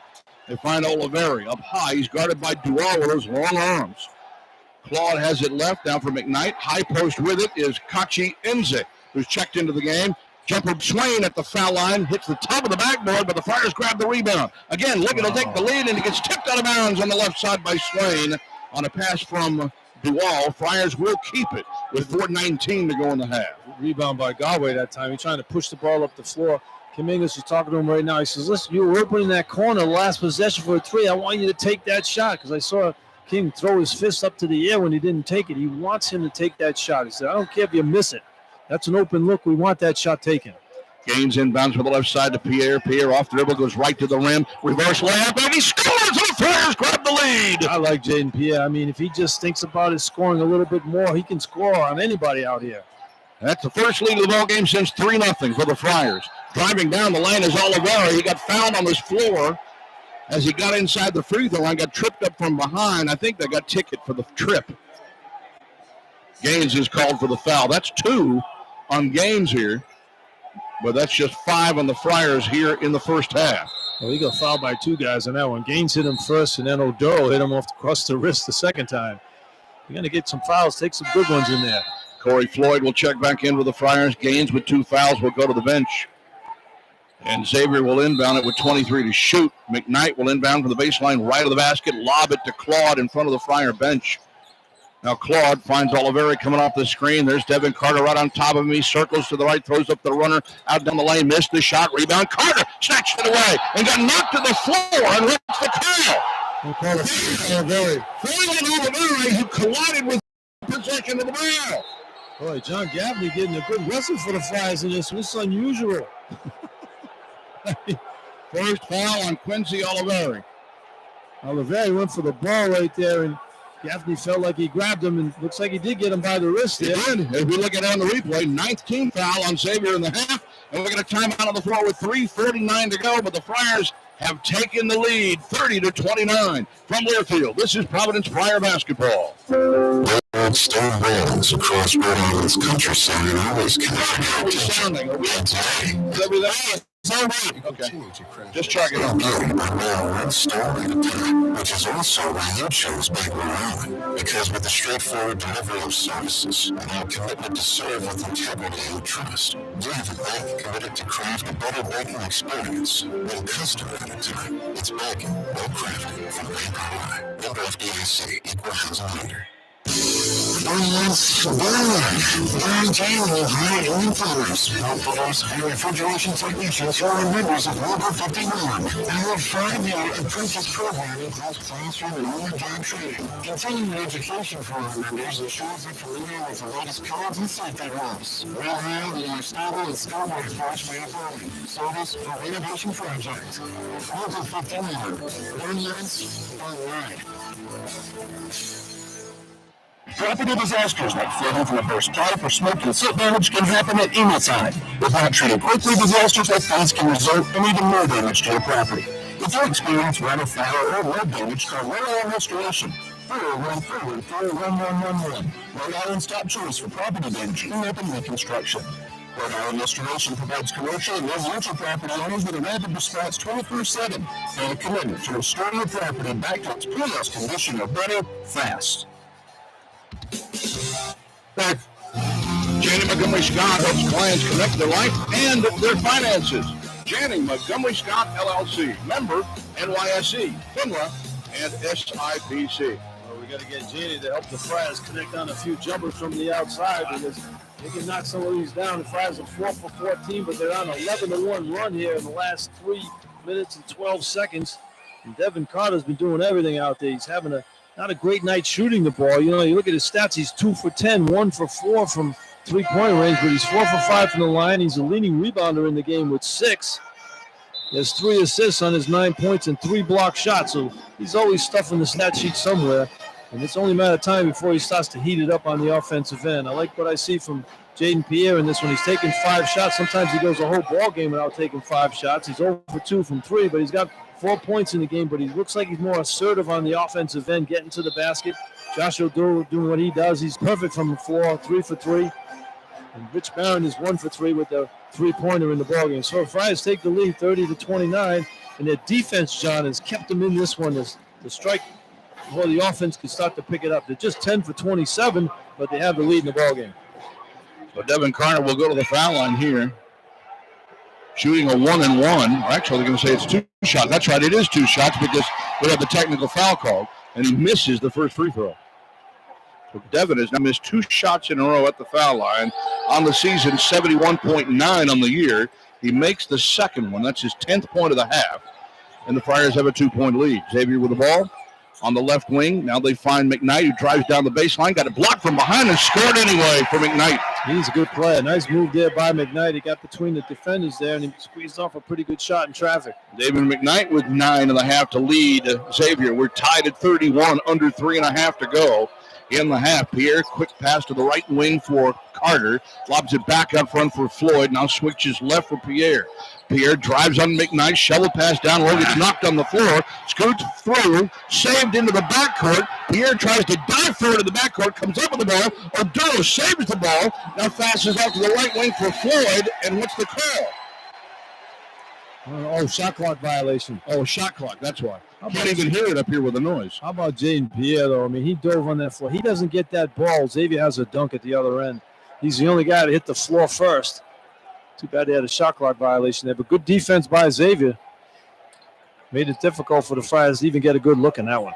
3:08 left in the half. 31-31 the score. Now the Musketeers look to retake the lead on this possession as McKnight comes off a high screen set by Namiksha.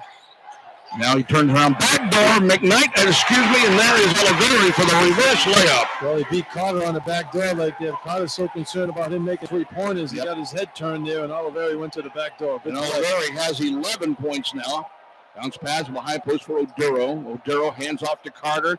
Drives to the foul line, gets down the right side, turns around, fadeaway jumper is short. Rebound tapped up, like to Carter in the right wing. Carter drives the baseline, gets cut off by Claude. Lobs it back up. Pierre, who slices through the defense, gets into the lane. Floyd for 3, can't get it. And the rebound comes down to McKnight, who takes off like a rocket into the forecourt up to the left side. Now stops, leaves it off top of the key for Usman, who gets to the foul line. Lobs it down low, and the ball gets tipped in by Namiksha by accident. No, he threw that. I don't think Namiksha gets. That was. Namiksha doesn't get the points there. I don't think he tipped it in, did he? So Usman, is he going to get credit for that? I'm not sure. No, he did. He threw it up for a lob, but the ball went in the basket. Nevertheless, it's 2 points. And Xavier, 6 unanswered, now take the lead by 4. Oduro, right corner, Barron for 3. Short. Rebound there by Floyd, who goes back up, can't get the rebound, and a foul on the floor. It will be on Providence. Man alive. Oh, my. Missing open threes, missing layups. I mean, that was a wide open 3, and he just can't nail it. The foul is called on Oduro, and that is 2 on Josh with 1:51 to go. See, those little plays make such a big difference in the ball game. You get Oduro picking up his second foul when a layup should have been made. Great rebound by Corey Floyd. He took it off, missed layup, worried about it getting blocked. And Oduro picks up the foul going for the rebound. And Castro has to come into the game as Oduro picks up his second. Friars in the zone right now as well. Matchup zone. 1-2. On the right wing is Claude. Up front, Oliveri. Now for McKnight. Back to Oliveri. Got an open look at 3. It's off the iron. Long rebound chased down by Pierre. And then stolen from behind by Crowder. Took it from him near the midfield line. Claude's one of those plays. Always seems to be in the right place at the right time. Oliveri drives the baseline. Kicks the ball out for Claude. Claude penetrates to the foul line. And what? Shot clock. Shot clock didn't get reset. They reset it at 30. On the missed shot. On the missed shot, they reset it at 30. They're not supposed to do that. There's 21 on the shot clock. That's right. And that's a little home cooking. Advantageous whistle, though, because they had a layup. Sure did. Coming down the middle. So Kim English very alert to that call. Well, the shot clock needs to be reset at 20 on the miss, not 30. So they slice 10 seconds off of it, and Xavier has the ball with 11 to shoot. 1:23 to go before the half. Musketeers have scored 6 unanswered here over the last 2 minutes and 18 seconds. So if you're going to play zone, you got to know where Oliveri is, that's for sure. Friars have just 1 for their last 7. Inbounds to Chani, hands off to Oliveri, gets off a deep 3, got it. Well, he had a double screen right there, and couldn't get over the top of that screen. All of a sudden, it's a 7-point lead. Back to a 7-point game. It is now a 9-0 run for Xavier after the Friars had taken the lead here in the first half. Pierre starts left, cuts to the right, slides down the lane, finds Castro for the jam. Perfect pass by Pierre. Really nice to Castro. Just had to catch it and dunk it. Here comes McKnight. Oliveri stolen by Pierre on the left wing. He's 1-2 into the fourth court to our left. He'll drive down low. He'll put it up off the rim. He won't get it to go. No foul call. Xavier with a rebound. Up for 4 for Claude. Claude stops over. Got the ball knocked away from behind, but he picks it up at the post. He finds Demetrius under the basket, who circles out to the left side. Now kicks the ball out to Desmond Claude, who sets and fires for 3. No good. And a rebound for Pierre. Yeah, you want Claude taking those threes, John. He'll make a couple of those, but you want him taking those. You don't want him getting to the basket. Friars look like they're going to take the final shot of the half here, trailing by 5 with 20 seconds left. Pierre's in the mid-floor circle. And he's got Davian McKnight in front of him. He's still dribbling in the mid-floor circle, down to 11, down to 10, makes his move to the right with 9, with 8. Now moves in front of the Xavier bench with 6, with 5. And the ball is almost stolen, but picked up by Barron with 3, with 2. Somebody's going to shoot the ball, and the shot clock goes off. As does the game clock. They don't get the shot off in time. See, that's where Pierre's a young player. He's a sophomore. He's got to realize he's got a 6'10" guy on him. You got to take the shot there. Take him out to the top of the key and move him off. And drive him off and take the throw, get by him and shoot a little floater. So the Friars at one point done it by 9 in the first half at 28-19, come all the way back and take a lead. And then Xavier rips off a run at the end of the half. And the Musketeers lead at 38-33 at halftime here at the Cintas Center in Cincinnati. Joe Hassett and I back with more coming up in a moment from Learfield. This is Providence Friar basketball. WPAM-FM Wakefield Peacedale. This is News Talk 99.7 FM and AM 630 WPRO Providence, a Cumulus station. Since 1975, the mission at Midland Roofing has been to provide the best customer service and quality workmanship in the Rhode Island roofing industry. We stay on top of the latest trends and styles and can show you a wide variety of options available. We're a GAF certified master elite roofing contractor, one of only a handful in Rhode Island. Trust our fully insured and registered roofing experts when you need free estimates for your roofing needs. Call us at 401-738-8282 or online at MidlandRoofingRI.com, and we'll give you an estimate for your roof installation or removal. It's so dark in here. Yeah. Is that a raven? She guides me through my sea of darkness. Creepy. Where's so dark? My bank thought it was pest. Is your bank keeping you in the dark? It's just a phase. Well, Santander Bank made sure I was clear on how to use my account and mobile app before I left. It's called Walkout Looking. Well, I have a raven. I see that. Get the respect you deserve at SantanderBank.com. Santander Bank, and member FDIC. Back with the action. Get Zero Sugar might be the best Coke ever. That's right, Jim. With an irresistible taste and zero sugar, Coke Zero Sugar is a must-try for any sports fan. So make sure you... Wait, Jim, I don't know what you're We're still alive. 3 minutes and 40 seconds. That's the college is behind the run on himself. Take a taste, Joe. Really? No, not right now, Joe. We got a game to call. Elite Physical Therapy is the premier choice for physical therapy in Rhode Island. You deserve a physical therapy place that will go above and beyond to ensure you remain comfortable while achieving the results you want. Elite Physical Therapy is staffed by a team of highly trained and talented physical therapists. All of them take the time to listen to your concerns and answer your questions. That way, they can create a personalized treatment plan that puts your comfort first. Elite Physical Therapy, award-winning hands-on care for healthy results. It's your choice where to go. There are many ways to say Miller Lite has more taste and only one more calorie than Michelob Ultra. You could say it with the show choir buddies at your high school reunion. Miller Lite has more taste and one more calorie than Michelob Ultra.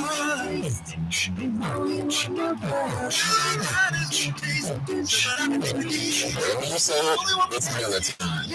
Responsibly. Today's weather will improve. And walk Wisconsin vehicle show up to Learfield. Miller Lite 96 calories, 10.2 carbs. Michelob Ultra 95 calories, 2.6 carbs. Taste test before base. Certificate session February 2018.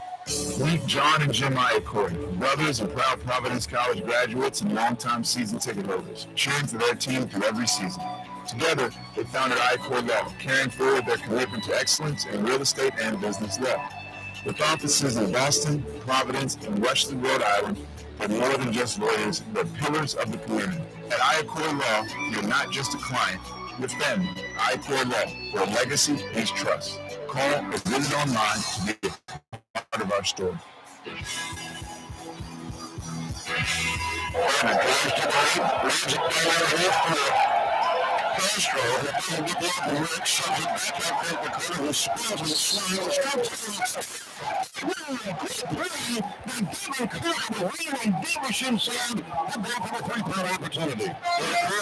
You know, there's a spell. He's on for 7 going into that shot, but he makes it. He gets a top-rank pro opportunity. He knows he's got to get it going here. He's now 1 for 8, 0 for 2 from 3, but he's factor out there on the defensive end. He's doing a terrific job battling the basketball.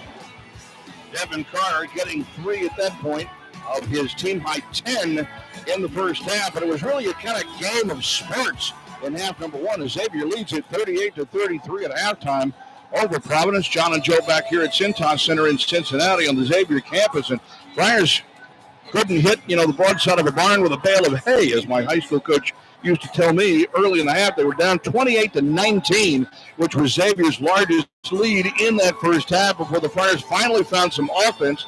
And not only was it Carter hitting, but he had a little help from Josh O'Darrell, and even Corey Floyd managed a 3, which Barron also hit a 3 during that stretch. And Friars went on a 9-1 run and took a lead at 31-29. However, from that point, in the last 3 minutes and 41 seconds of the first half, Xavier flipped the script 9-1, and that's why they have a 5-point lead at the break. Yeah, and they're shooting the ball much better than the Friars too, John. The Friars are lucky to be down just 5 here at halftime. Friars, just 11 for 34 from the floor at 32%. They're 4 for 17 from 3 at 23%. Then you look at Xavier, they're shooting 50% from 3, 6 for 12, and they're 15 for 32 at 47% for the game. So they have a 5-point lead. It could be a lot better for Xavier, but Friar defense with their 5 block shots have done a good job of making it tough on the defensive end for Xavier, but Friars have to stop making some shots at the end of the day, John. They can't keep shooting 4 for 17. And they've hung in on the backboards okay, and we knew that was going to be a factor in this one, as we talked about in the pregame. Bigger, more physical, maybe a little stronger team, certainly a bigger team for Xavier. Friars were able to battle 21-18 and lead the backboard battle, but the problem is that they just haven't done a good enough job on the perimeter defensively. Yeah, the 2 guards for Xavier, who they're tough players, Oliveri and McKnight, they're 9 for 14 together, and they're 4 for 7 from 3 in the ball game. So they're doing a really nice job. McKnight has 5 assists, and Xavier John's doing a good job of moving the ball. I mean, they have 14 assists on their 15 made baskets. So they're doing a nice job on the offensive end. They have to work for their scores, but they're making the shots when they have to. We'll continue with more of the story here at halftime. Musketeers by 5 at the break from Learfield. This is Providence Friar basketball. Finding the perfect engagement ring can be overwhelming, but no one makes it easier than Hanush Jewelers. And because Hanush is a direct diamond importer and a jewelry manufacturer, you'll save 30 to 60% off everyday pricing. Let the experts at Hanush Jewelers make your experience one you'll remember forever. Hanush Jewelers at 325 Quaker Lane in West Warwick and at 435 State Road in the Hanush Plaza in Dartmouth. Hanush Jewelers, a family jeweler for your family. Hey, ladies! Wow, shiny. Why are they so clean? Show left. You look like a racing sailboat. My bank told me to get cleaned. Huh. So your bank took you to the cleaners? No. I see my reflection in your forehead. Did your bank take you to the cleaners? No. Listen, when I took in from Santander, use the apartments and rent, there's no monthly fee. Oh, it's much easier. You can respect your deserve at SantanderBank.com. Qualified transactions to waive the monthly fee do not include fees, rebates, and adjustments hosted by Santander Bank. Other fees may apply. See bank for details. Santander Bank and a member FDIC. Fans, this is Devin Carter. Be sure to check out One Team Brew at 111 Park Street in downtown Providence. It is the perfect place to enjoy a nice meal and great drinks before heading over to the inn. Come on and enjoy some awesome oversized sandwiches and entree flavors like grilled pork, mac and cheese, chicken caprese, or steak tips. One Team Brew is also recognized as one of the most allergy-friendly restaurant brands in the U.S., and the entire meal can be made gluten-free. Visit OneTeamBrew.com for more information. And go Flyers. When does 1 + 1 equal 200? When you combine one substance, like alcohol, and one substance, using alcohol and drugs together, and then getting behind the wheel makes it 200 times more likely to cause a crash. 200 times. Those odds are not in your favor, or anyone else's. Don't drive drunk, don't drive high, and try to stop someone who is. A message from the Rhode Island Department of Transportation. Hey, Fire fans, this is Coach Kim English from Providence College men's basketball. I want to extend a massive thank you to Finetco, a family of lumberyards and the incredible Finnegan family for being phenomenal partners. Finetco embodies an elite mindset in every project they undertake. It's about seizing the moment, just like on the court. With 3 convenient locations across Rhode Island, Connecticut, and Massachusetts, if you have any home improvement or building needs, call Finetco at 1-800-390-0919 or visit them at finetco.net. Let's unite to build a winning future. Go Flyers.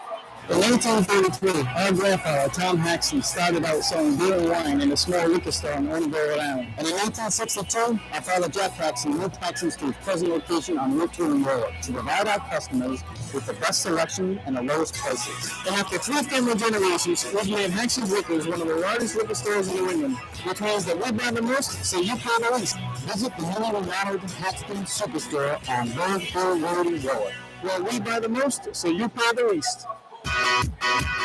He's in back to the left side. The PO right is right to the left.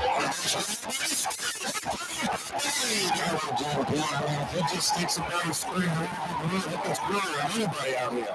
That's the first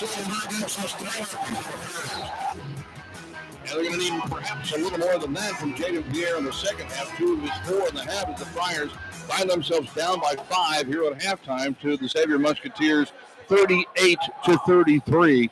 Joe talked a little about the numbers, but Providence shot just 32% from the floor. Xavier shot 47%. Providence was 4 for 17 on the 3 ball. Xavier was 6 for 12. 2 advantages for Providence. Friars were 7 of 9 for the line. Xavier was 2 of 5. And rebounds.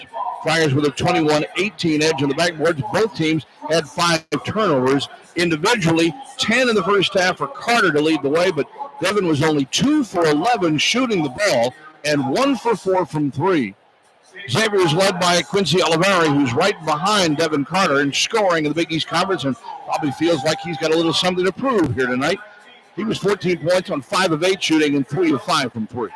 Yeah, again, he gets those open looks. He can really shoot. He's one of the best shooters in this league, and you give him any daylight, he's going to make the shot. Devin Carter did a good job on him initially, but they set some good screens for Oliveri. When Carter's not on him, he comes off those screens. They set a double.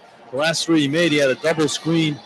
Couldn't get over 2 of those, and he knocked down the top of the key jumper. So he's making good-looking shots. He's 5 for 8 overall. You mentioned, John, 3 for 5 from 3.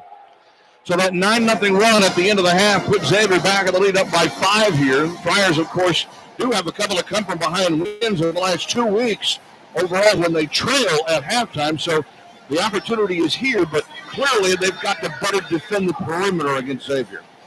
Definitely, and they got to get off to a good start here. You know, they had that 9-1 run you mentioned, and Xavier comes right back with a 9-2 run. I think the Friars. You're right, 9-2. Yep. Yeah, you don't want to be battling back against this team. And this team is spiritable. I mean, the Friars lost by 20 to them at home, and they had a run there.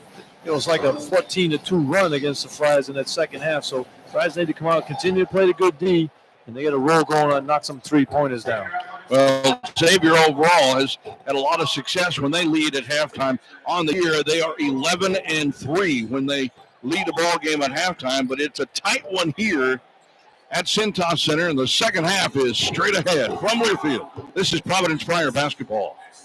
Outdoor Cabs, your favorite SUVs like Q5 and Q7, as well as our extensive e-tron electric vehicle lineup. Looking for more performance? Come and experience our SLS models. At our road, there is no other rated. They have over 75 new vehicles in stock for you to test drive and take home today. Audi Rooke is a winner of multiple awards, including Audi Magna for the past decade. They offer pickup and delivery complimentary Audi motor vehicles, as well as on-site roadside assistance within 30 minutes. Stop by Audi Rooke for a no-hassle buying experience with our knowledgeable staff. Or visit AudiRooke.com for a full selection of our 23 model lineup. So you heard us in the Flyers Gamecast for an exclusive PC discount. Audi Rooke, right now, it's been a Audi dealer. Your entree into the restaurant business began in your home kitchen, and today your cafe's success continues with a well-crafted menu and a staff committed to add an extra touch, which is also why you chose Bakery Island. Because with a straightforward delivery of services and our commitment to serve with integrity and trust, you have a bake that's just as committed to add that extra touch. It's baking, well crafted, from Bakery Island.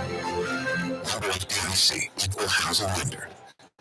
As an athlete or fan, you need to keep your mind and body in the game. With over 90 board-certified radiologists with broad-based experience and subspecialty training, Rhode Island Medical Imaging will deliver the most accurate diagnosis possible. If you need an X-ray, MRI, CAT scan, or another imaging exam, ask for Remy. As the first and only outpatient diagnostic imaging center of excellence in Rhode Island, Remy will provide you with the highest quality of care. To find one of Remy's 16 state-of-the-art locations nearest you, visit RemyLab.com.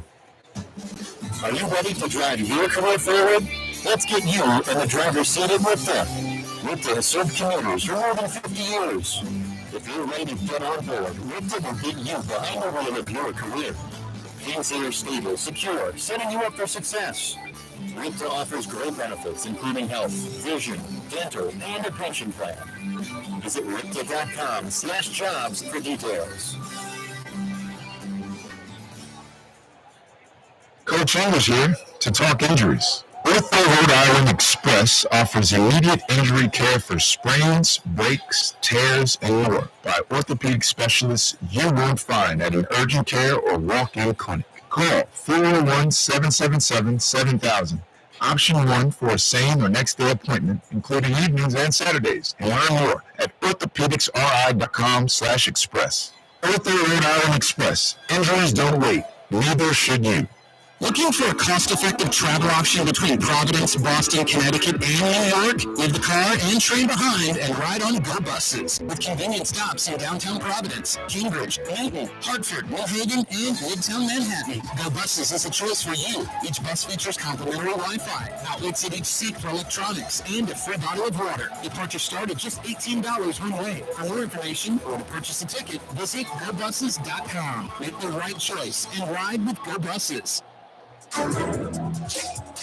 This copyrighted broadcast is an exclusive presentation of Learfield under the broadcasting rights granted by Providence College. The use of this presentation is prohibited without the express written consent of Providence College. And Learfield announcers are provided by Learfield and approved by Providence College.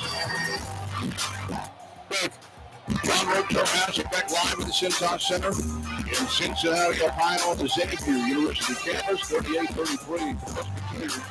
At halftime of the Friars as we get ready to start the second half. A couple of things to think about here as the second half going. Friars need road wins, Joe. They won 6 road wins last year, only have 3 this year. And Xavier's a team that likes to get out and run. They're amongst the nation leaders on fast break points. We'll see how the Friar defense can handle it. Musketeers with it. Basket to our left. Driving right side with it is Desmond Claude. And a whistle is blown as one of the Friars fell into the basket. Did they call the offensive foul? Offensive foul on Claude. He used his off arm to drive the basket. Good job by Gaines. Get in front of him on that one. Claude wants to get to the basket. They isolated him in that play there. And Gaines anticipated very well, took the charge. So Claude picks up the first foul of the ball game in the second half. Friars in the black, Xavier in the white. Providence goes basket to our right on the radio here on half number 2.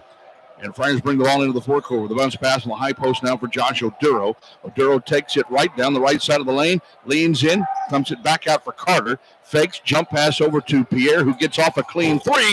It's too short. Rebound saved on the baseline by Gaines. And an out of bounds was Rich Barron. Gaines tipped it to Barron, but Barron had his foot on the baseline. Friars 4 for 18 now from 3.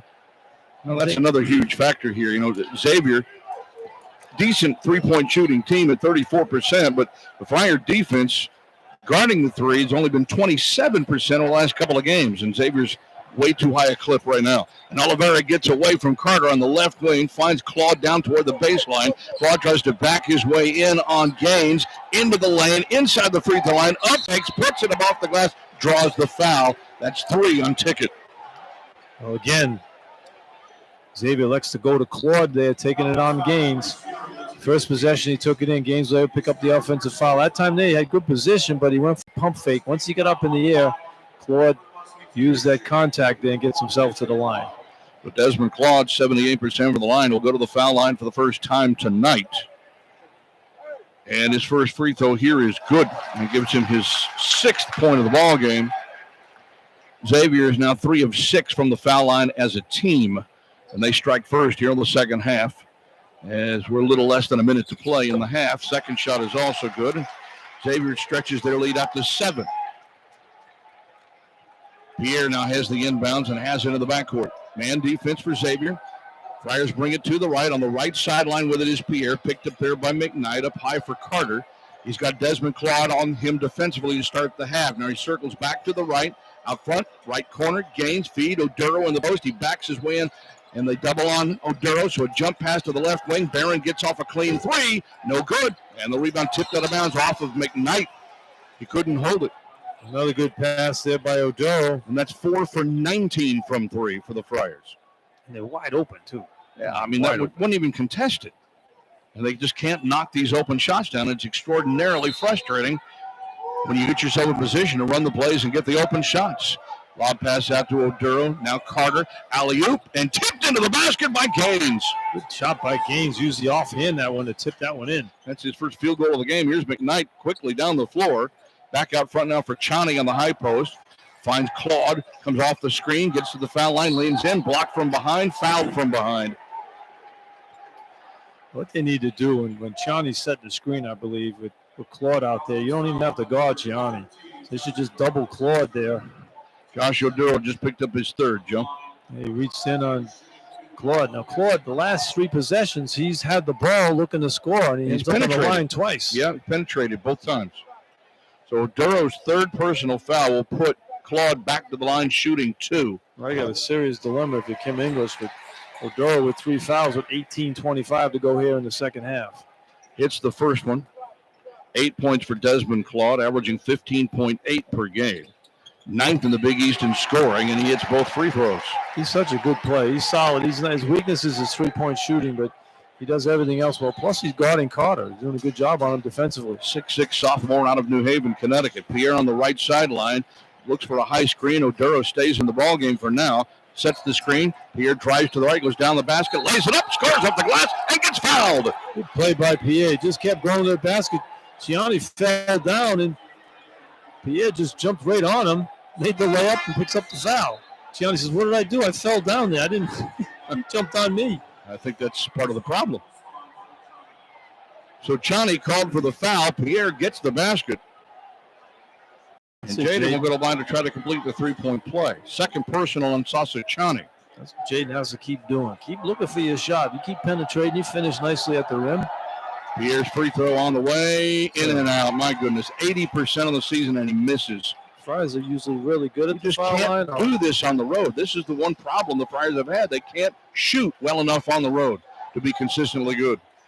Oliveira, right corner for Claude. Claude in front of his bench on the far side. Forecourt to our left. He'll drive and push his way in on Barron. Barron tries to restrict him. He spins to the outside. He lost it, and a foul is called, and they'll get Rich Barron. Again, Claude, whoever he's guarding Claude, he's going to picked up 3 straight fouls and 3 straight possessions. All 4 possessions to start the half, he's had the ball. He's either scored or gone to the foul line. This time, though, he'll have to inbound it. Shot clock at 20. McKnight looks for the inbounds from the baseline.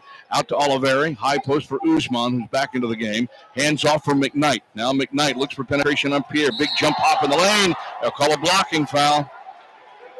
The Friars are picking up some quick fouls here early. It's again on Barron, who just picked up his 2nd personal, and that's now team foul 4 on the Friars, and we haven't even played 3 minutes yet. Barron got stuck between no man's land. They either step in and take the foul, but he said that he reached in right there. That's an easy call for the official. Now again, Xavier will inbound. Left of the basket. They'll lob it out front for Claude. Desmond Claude, guarded by Barron, drives to the right, banks it up, scores. Or just ran out whoever he's guarding. You can't put Carter on him. Carter has to guard Oliveira. You don't want him to get going. But all 6 of Xavier's points have been scored by Desmond Claude to start the half. And they have 6 possessions, and he's had the ball every time. Carter looks for a screen, drives to the right side of that, throws up the runner at the rim. Too strong, gets his own rebound, goes back up off the rim, and he settles in. Job by Carter, rebounding the ball again. He's quickly, though, here comes McKnight streaking up the floor, lays it up and scores. But right by the defense, and David McKnight puts the deuce in, and Kim English says that is not satisfactory. He calls the timeout. That's what he does, McKnight. He gets the ball right away, and he just pushes it down the floor. And Xavier back up by 7. Timeout with 17:06 to go. It's 46-39 from Learfield. This is Providence Friar basketball.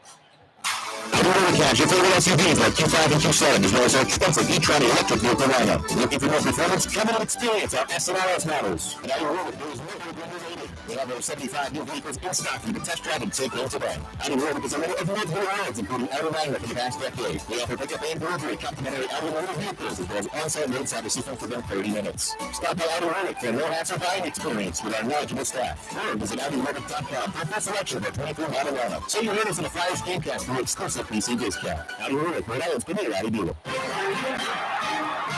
Back with the action. Coke Zero Sugar might be the best Coke ever. That's right, Jim. With an irresistible taste and zero sugar, Coke Zero Sugar is a must-try for any sports fan. So make sure you... Wait, Jim, I don't want to try it right now.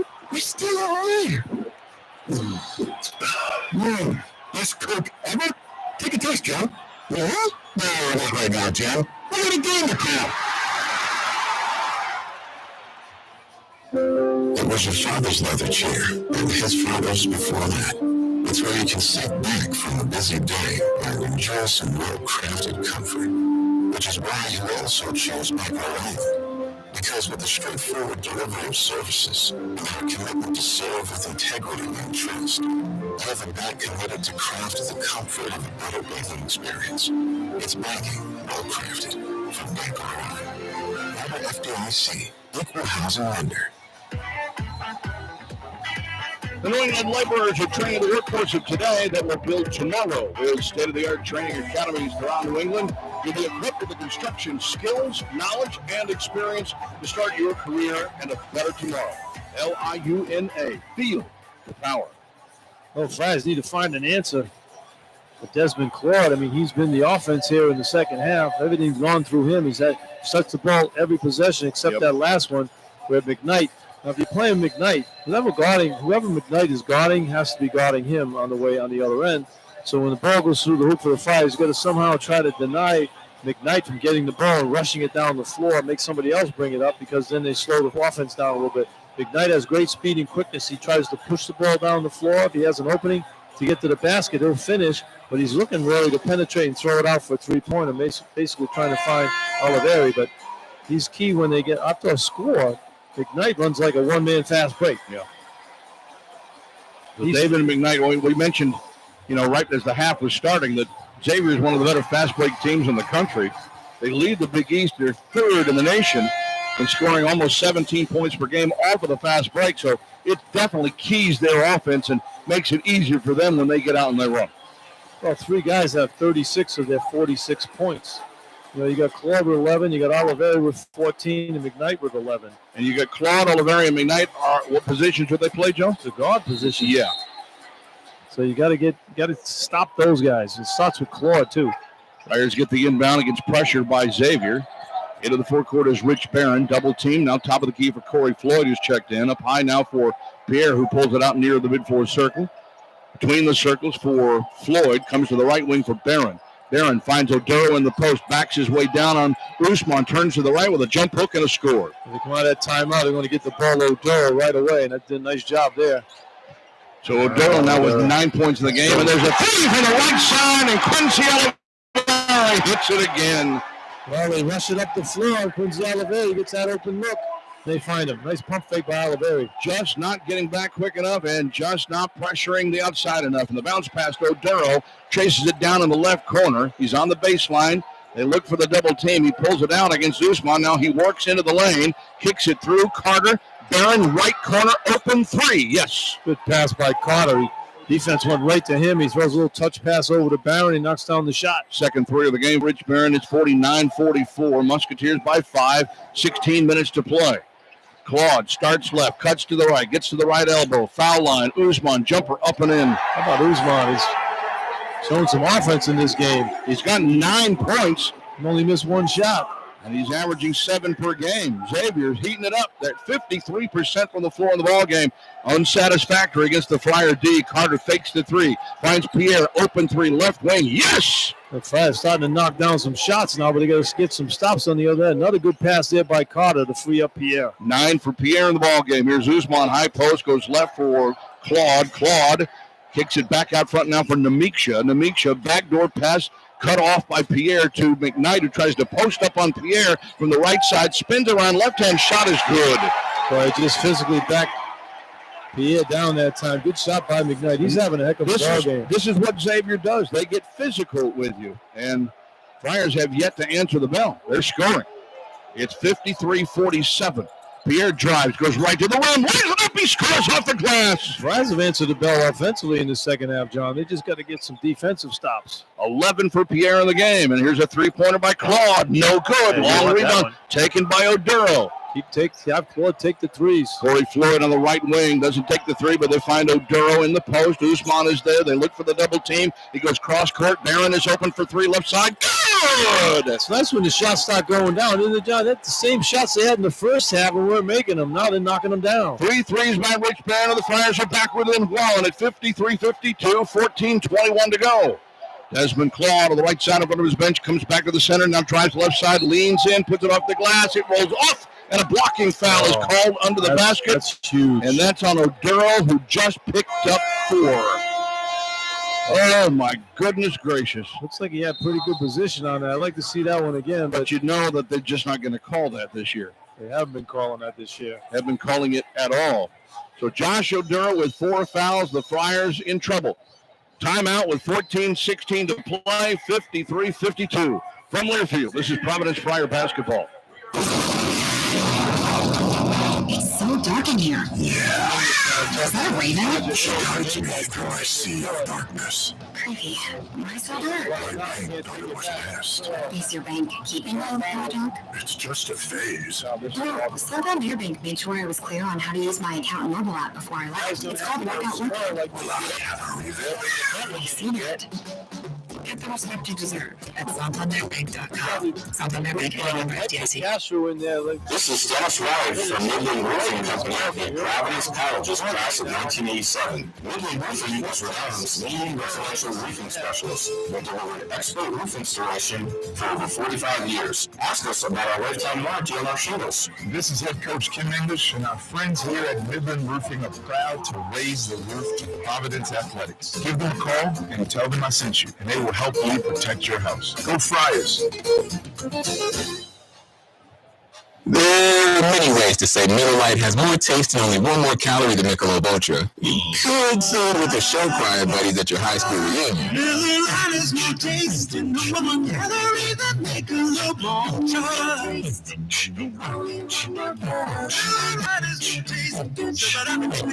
Wherever you say it, it's Miller time. It's a responsible 2021 Miller program. Milwaukee, Wisconsin. Beer, control 4 ounces, Miller Lite, 96 calories, 2.2 carbs, Michelob Ultra, 95 calories, 2.6 carbs. Taste test before base. Still for the session, February 2018. Milton Cat is your Caterpillar equipment dealer to the Northeast and also a proud sponsor of Providence College Athletics. John and Joe in Cincinnati. Friars have fought back, down by 7 already on a couple of occasions here in the second half. Within 1, Josh Oduro has picked up foul trouble. Yeah, that one really hurts there. Oduro, it looked like he might have got there as a judgment call by the official. Roger is a pretty good official. He felt it was a blocking call, but they've been consistent all year on that call. I mean, a charge blocking call on that. They've been consistent on that call all year. Take a look at Oduro. He's 4 for 4 in the ball game, 1 for 1 from 3. He's got 6 rebounds, 9 points, and now he has to sit for a while. Yeah, that's a tough one. You saw the replay right there. Looks like Oduro was there in time, but let's watch it again. They maybe shimmied a little bit to the right on that one, but Carter just grabbed his face on that play, saying, "No, now we know Oduro has the 4 fouls." And You just can't risk leaving him in the game now. He's at 14 minutes to go in the second half. No. He's going to have to sit for a spell, which means the Friars look like they're going to go small here, Joe. Instead of putting Castro in there, they're going to move Ticket Gaines over to the 5, and they brought in Corey Floyd and Rich Barron. Yeah, Barron's been in the game. He's knocked down a couple of threes here, but, you got Ticket now. They played this lineup against Butler. They had a chance to win that game. So, you're going to give it up on the defensive end with physicality, but on the offensive end, you can spread out. Xavier and the big guy has to play on the perimeter. And who's at the line? Desmond Claude, who's lived there thus far. He's at 5 of 5 from the line here in the second half. Now has 12 points in the ball game. That was a real tough call right there. Could have gone either way. If that's a charge, Joe's still on the floor with 3 fouls, and it's a 1-point game. 55-52 after Claude hits both free throws. Carter has it on the left side. May have to put on that Superman cape right about now. Oliveri is guarding him in a man defense. Pulls it out near the mid-floor circle, or the X logo. Curls to the right off the screen. Works his way back out front now for Floyd, who gets dribble penetration. Drives right by Oliveri. Lays it up too strong and got fouled on the top of the head, says John Gaffney. Good move by Corby. He's got to finish that one off. That's a layup. He takes it up strong and he finishes that thing off. You got a 3-point play opportunity. He had his man beat.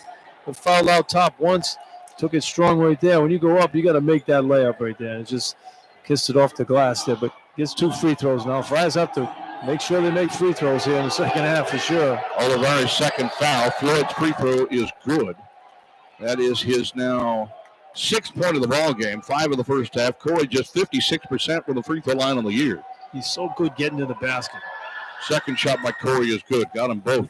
7 for Floyd in the game. Friars are back within 1. Xavier with the basketball. Boy, if you can just mark time until you can get maybe Oduro back in there, this would be unbelievable. Well, you got to mark a lot of time. Exactly. Top of the key, Desmond gets to the foul line. Claude now drives to the right side. Cut off there by Floyd. They try to post him up. Works his way in the lane. Spins to the outside. Puts it off the glass and scores. He's just an absolute physical mismatch. And you really can't double off anybody. Maybe a double off Swain right there. Bring Barron over to double him up. You got to change some things up. You can't let him keep going down there and backing guys in. Driving every time. No trouble with him not shooting those threes, Joes. He gets down inside, down on the block. Who's he got? You got to make him play D. Carter tries to jump step into the lane. Bounces back out front now for Gaines. Comes right for Barron. For Floyd. 10 to shoot on the right wing. Floyd works to the left. Elbow jumper is up for Corey. Off the iron. No good. Rebound for Usman. That's a good look by Corey. Here comes McKnight. Stops top of the key. Goes right. McKnight drives inside for Oliveri. No good off the rim. Chased down by Carter on the baseline and saves it for the Friars. Good job. Friars had all 5 guys on the glass that time. So here's Carter bringing it into the forecourt again. Basket to our right in the second half. Cut off by Claude. Works between 2 screens. Works to the right elbow himself. Now backs it outside the 3-point strike. Usman comes down to take him. He's going to take him off the dribble. He's going to drive, bounce it inside to Pierre. Pierre gets cut off underneath. Quick pass, reverse. Gaines for 3. It's in and out. Oh, my, great reverser. Couldn't get it to go. Here's McKnight the other way. 3-on-3. Drives the lane. Loses the ball. Pierre blocked it and fouled him. Well, McKnight initiated the contact on that one on Pierre. And Pierre ended up blocking the shot. Second foul on Jaden. And that is now team foul 6 on the Friars. Next one, we'll put the Musketeers into a 1-and-1, but David McKnight, in the act of shooting, will shoot 2 here. And Musketeers now are beginning to do what they do very well. They get to the line more than their opponents, and when they do, they usually win. And they're doing that here in the second half. It's just a fine line of making shots. McKnight misses that free throw there, but Ticket had a wide open look in front of the Friar bench, could have tied the score. And they get the rebound and push it down. This kid, McKnight, he's a one-man fast break. He has great speed. He gets down the floor quickly. Gets to that lane. He sees something good. He's going to take it to the basket. If not, he throws it out for a 3-pointer. Leads the Big East in assist to turnover ratio and an 83% shooter. Misses 2 free throws. Carter high for the rebound. A 4-on-3. Carter gets cut off, and the ball gets bounced into the backcourt and saved by Claude on the baseline. Got tipped away from behind on the break from Carter. Left wing, Swain in the game. Jump pass in the middle of the lane for Usman. Posts up with a jump hook and a score over Pierre. Well, he had Pierre on him, and Usman just took him down to the paint there. Friars, you can't turn the ball over now for sure. Turnover led to 2 quick points there, and Xavier stretches the lead out to 5, 11:52 to go. Pierre gets a high screen set by Floyd. Now goes back to Corey on the left wing. Corey backs it outside the three-point stripe. Now gets penetration on Usman and then lost the ball off his hand and out of bounds. 2 turnovers in a row for the Friars and an unbelievably crucial time. Timeout with 11:42 to play. And Xavier with the ball and a 5-point lead. 59-54. From Learfield, this is Providence Friar basketball. This is an ad about a software team. Hey, see, I go to school, I do my chores, but I also have my rules. I'm saving what I earn from making radio ads like this one to buy a gaming computer, and I'm using my own bank account to do it. With no fees, mobile banking, and a money management tool, it's like a spend account, but a lot smarter. So if you're a self-made team like me, I suggest you get one too. Go to bank account, banking for the self-made team. Navigate Credit Union, federally insured by NCUA. Elite Physical Therapy is the premier choice for physical therapy in Rhode Island. You deserve a physical therapy place that will go above and beyond to ensure you remain comfortable while achieving the results you want. Elite Physical Therapy is staffed by a team of highly trained and talented physical therapists, all of whom take the time to listen to your concerns and answer your questions. That way, they can create a personalized treatment plan that puts your comfort first. Elite Physical Therapy, award-winning hands-on care for healthy results. It's your choice where to go. Finding a perfect engagement ring can be overwhelming, but now it makes it easier than I'm used to. And because I use a direct diamond embroider and jewelry manufacturer, you'll save 30 to 60% off everyday pricing. Let the experts at Hanush Jewelers make your experience one you'll remember forever. Hanush Jewelers at 325 Quaker Lane in West Warwick and at 435 State Road in the Hanush Plaza in Dartmouth. Hanush Jewelers, a family jeweler for your family. For water, fire, or mold damage, call Rhode Island Restoration, 414-414-1111. Rhode Island's top choice for property damage, cleanup, and repair. Emergency service available 24/7. John and Joe back in Cincinnati. And Xavier, looks like it kind of feels like they're getting ready to break something open here, Joe. They got a 5-point lead in possession of the ball with 11:42 to go. Well, the defense kept the Friars in the game in the first half when they weren't shooting the ball very well. Friars had a little stretch here in the second half where they made 3 threes in a row, but now they've cooled off and they need to get the defense to kick in here. Friars just 19 of 47 from the game at 40%, 7 from 23 from three-point range at 30%. Second half, Friars are 8 for 13 at 61 and 3 for 6 from three-point range, but Xavier's better. 7 for 9, 78%, 1 for 2 from 3, and Desmond Claude has been the guy offensively. They just keep going to him. He's perfect from the line. He's 6 for 6 from the line. They've had 8 free throws made. Desmond Claude has 6 of those, so they're posting him up no matter who is on him. Claude has 10 of his 15 points here in the second half. Yeah, I mean, you look at Usman's come off the bench. I mean, he started normally, but he's 5 for 6. He's not a guy you really worry about offensively, but he's giving him a big lift in that center position. Usman with 11 points. 8 rebounds, too, of Usman. And he averages 6 per game. He's amongst the Big East leaders in offensive rebounding, 5th in the league in offensive rebounding, but he's getting it done really on the defensive end here tonight thus far. 59-54, Xavier, 11:42 to go. Well, Castro's checking in the ball game now, giving the Friars a little bit of size. See if you can get Raphael to get the impact out there. Control the middle a little bit. Oduro on the bench, 4 fouls, 9 points, 6 rebounds thus far. Oduro's playing great. He hasn't missed a shot. He's got that foul trouble. Desmond Claude inbounds the ball to David McKnight. He'll bring it right to left into the forecourt, picked up by Jaden Pierre. Crucial time of the ball game right here for the Friars. Got to come up with some defensive stops and keep the game close. Between the circles, high post for Abu Usman. Usman turns. They leave him alone. He switches right now for Desmond. Claude drives to the left side, throws up the runner. Can't get it. Yes, he does. It rolled in, and Desmond Claude again continues to rule the roost here in the second half. That's his game. He loves that mid-range game. He's one of the few guys that plays like that anymore. 12 of his 17 points here in half 2, doing what he did in the first half. There's an alley-oop to Castro from Pierre, who flushes it. Pierre always finds Castro. They have a good combination with him. He puts it right where only Castro can catch it and dunk it. Friars back within 5. Castro with 4 points. Ball is knocked away. It's stolen. Pierre tipped it to Carter. Carter going to take it right down the floor and flush it home. Good defense leading the offense right there. That's 14 for Carter. Friars back within 3. Claude walks it into the forecourt. Big defensive play there by Jaden Pierre to knock that ball away, and Carter picked it up to take it length of the floor. Claude comes off the screen. Carter fights through the screen, drives right, lays it up short. Ball gets knocked away on the baseline, and there's Corey Floyd with it. Floyd has the ball. Good job by Castro right there, bothering that shot. Here's Floyd, takes it right to the rim, scores on the layup. Corey Floyd looking like McKnight out there. Gets to the basket there, takes it all the way down the floor, gets the screen and scores. Timeout, Xavier. Yeah, Sean Miller calls a timeout here. 9 for Corey Floyd in the game. And with 10:15 left, Providence is back within 1. It's 61-60. 30-second timeout on the floor here for Sean Miller and the Musketeers. He's ballistic over there, Sean Miller. He's mad at Claude right there, not getting back on defense.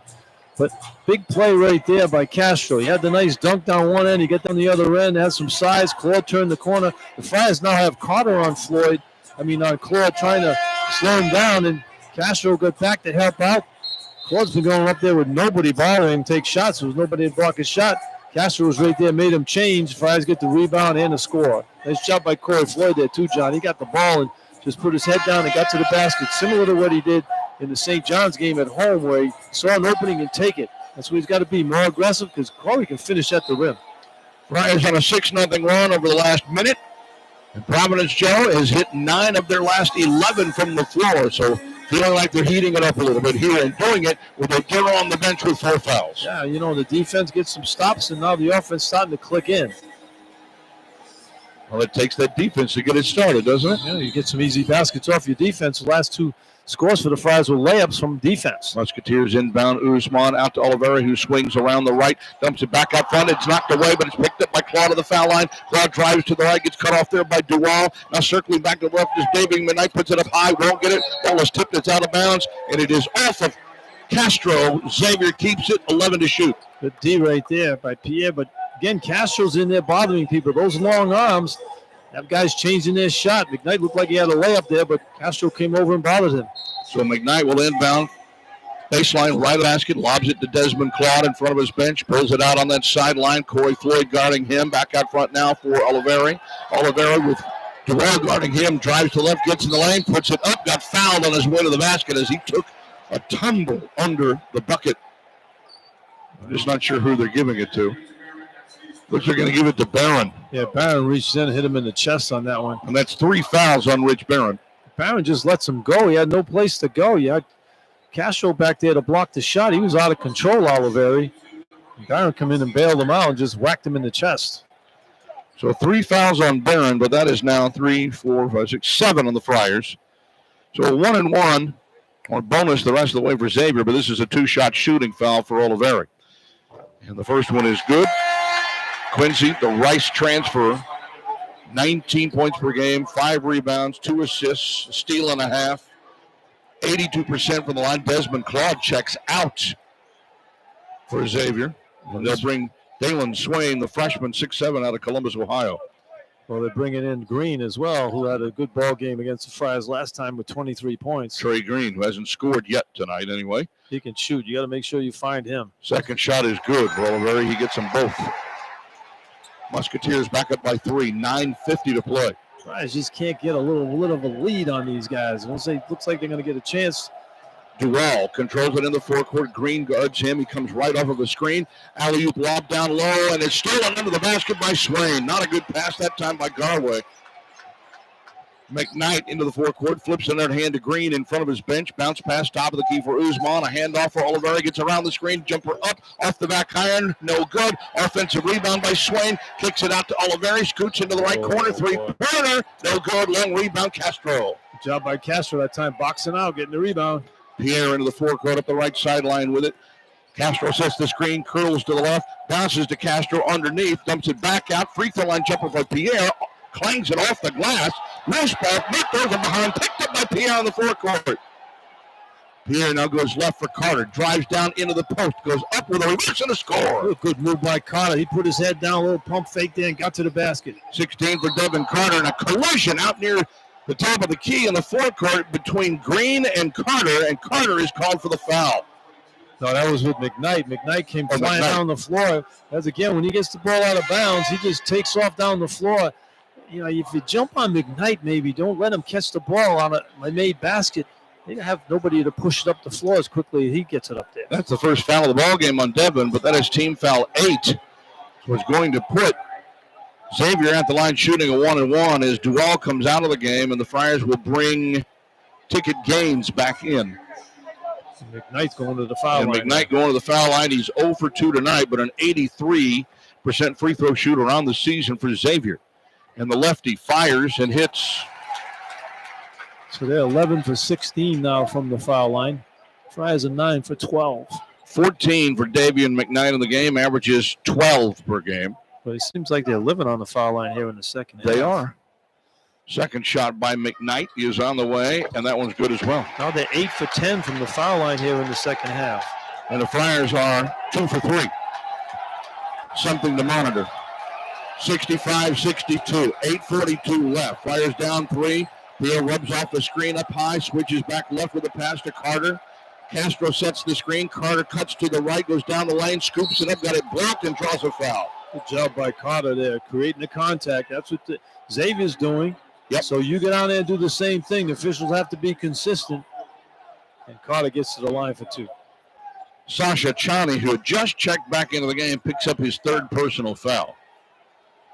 And that is only 5 on Xavier here in the half, but it will be 2 shots for Devin Carter.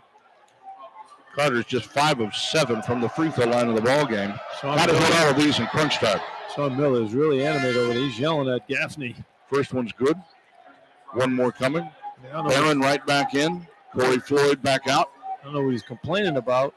I mean, you got the same move down the other end, and Xavier's living on the foul line. Second shot for Carter on the way is good. Got them both. 8.5 for Carter, 18 for the game. 65-64. Friars hanging in. 8:27 to go. You're right, hanging in with Oduro on the bench. Green, high post to a foul. A reach-in called on Ticket Gaines. He reached over the back of Desmond Claude. Yeah, it was not a good foul, and that is 4 fouls on Ticket Gaines. It's going for the steal at the top of the key. Guys, there's 8:23 left, and you got 2 of your best players now with 4 fouls, and you put the other team into the bonus already. Ticket's got to know that. You got 3 fouls. You can't be going for steals out on them. So Gaines comes right back out of the game. Can't help anybody when you're on the bench in foul trouble. Corey Floyd checks back in, and Desmond Claude will come to the line for a 1-and-1. When's the last time That's Xavier's actually had a field goal? That's actually 9 team fouls now on the Friars as the free throw is good. So the next one makes it 2 shots the rest of the way. It seems like all the points for Xavier's 9 for 11 from the free throw line here in the second half. And there's 7 for 9 from the floor. And it's just a 2-point lead. Yeah. Second shot for Claude on the way. In and out. Rebound for Devin Carter. Good job. A premonition there. 2-point lead. You expected him to miss that shot. Pierre has it into the forecourt on the left sideline. Works toward his bench. Now comes off a high screen to the right side. Pulls it around between the circles. Carter comes out to take it from him. Claude is guarding him. Now he'll drive a little bit to the left. Cuts back. Steps up. Big 3 on the way. Off the rim. No good. Rebound Corey Floyd. Good. A little guy on him. Goes back up and gets fouled on the putback. Well, he had Green on him, who just came in the game. He's too small. Corey had the rebound against him, taking him up there, power forward type move. Corey gets to the line for 2. And Green is called for the foul, his second, and that is now 5 on Xavier in the half. We got an officials timeout with 7:57 to go. And the Friars are within 2 and a chance to tie when we return from Learfield. This is Providence Friar basketball. Well, we can't predict what the future holds. We can help show our definite recommendations related along with your goals, priorities, and preferences are also here for you. Step of the way, and are dedicated to helping you prepare for what's ahead and ensuring you stay on track with your financial goals. To learn more, stop by our offices located in Providence and South Kingstown, or visit JannyProvidence.com. Janny and Golden Scout LLC, member FINC, FINRA, and SIPC. Back with the action. Zero sugar, right there, best Coke ever? That's right, Joe. With an irresistible taste and zero sugar, Coke Zero Sugar is a must-try for any sports fan. So make sure you... Wait, Joe, I don't want to try it right now. We're still on air. Best cook ever? Take a taste, Joe. No, not right now, Joe. We're going to game it here. As an athlete or fan, you want to keep your mind and body in the game. With over 90 board-certified radiologists with blood-based experience and subspecialty training, Rhode Medical Imaging will deliver the most accurate diagnosis possible. Beginning an X-ray, MRI, CAT scan, or another imaging exam, ask for Remy. As the first and only outpatient diagnostic imaging center of excellence in Rhode Island, Remy will provide you with the highest quality of care. To find one of Remy's 16 state-of-the-art locations nearest you, visit RemyRoute.com. Back. SeatGeek is now the official fan-to-fan ticket marketplace of the Providence Friars. Whether you're buying or selling basketball tickets, SeatGeek is the place to do it. SeatGeek, so Friar fans can plan. We've got 7:57 to go in the second half. Xavier holding on to a 66-64 lead over a foul-plagued Providence team, and Corey Floyd getting ready to go to the free throw line and a chance to tie this score. The Friars did a good job on the boards, too, John. They're out rebounding Xavier 31-24, and they're undersized in there. So to get into the glass, 9 team fouls on the Friars here in the second half, just 5 for Xavier. But the Friars need to stop making some shots, especially free throws. And Xavier's 13 for 19 from the foul line. Friars are 11 for 14 from the foul line at 78%. You'll take that. They just need to shoot perfect down the stretch here. Try to get themselves a lead. They're hanging around, doing a good job on the road here. Not shooting the ball great, but shooting it well enough to stay in the game. They're just 29% from three-point range. The Friars off 43% overall. Xavier for the game is 50% from the floor, 47% from three. And they've only got a 2-point lead. So here's Corey Floyd, who's hit 2 of 2 from the line. And the first shot here by Corey rattles in and out and back in again. Corey has 5 in the half, 10 points in the ball game, at his career high 20 against Butler a little more than a week ago. Second shot, good, and we are tied at 66. Friars getting good contributions from Floyd and Pierre in this one. They're both the double-figure scorers. Here's McKnight into the forecourt left side. Basket to our left. Claw to the baseline. Gets cut off there by Carter. He circles into the lane. Circles back to the left side again. Trying to post up on Devin Carter. Carter gives him a push. He spins to the inside. Back!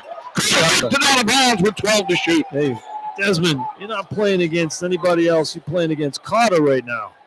That's his 4th block shot in the ball game.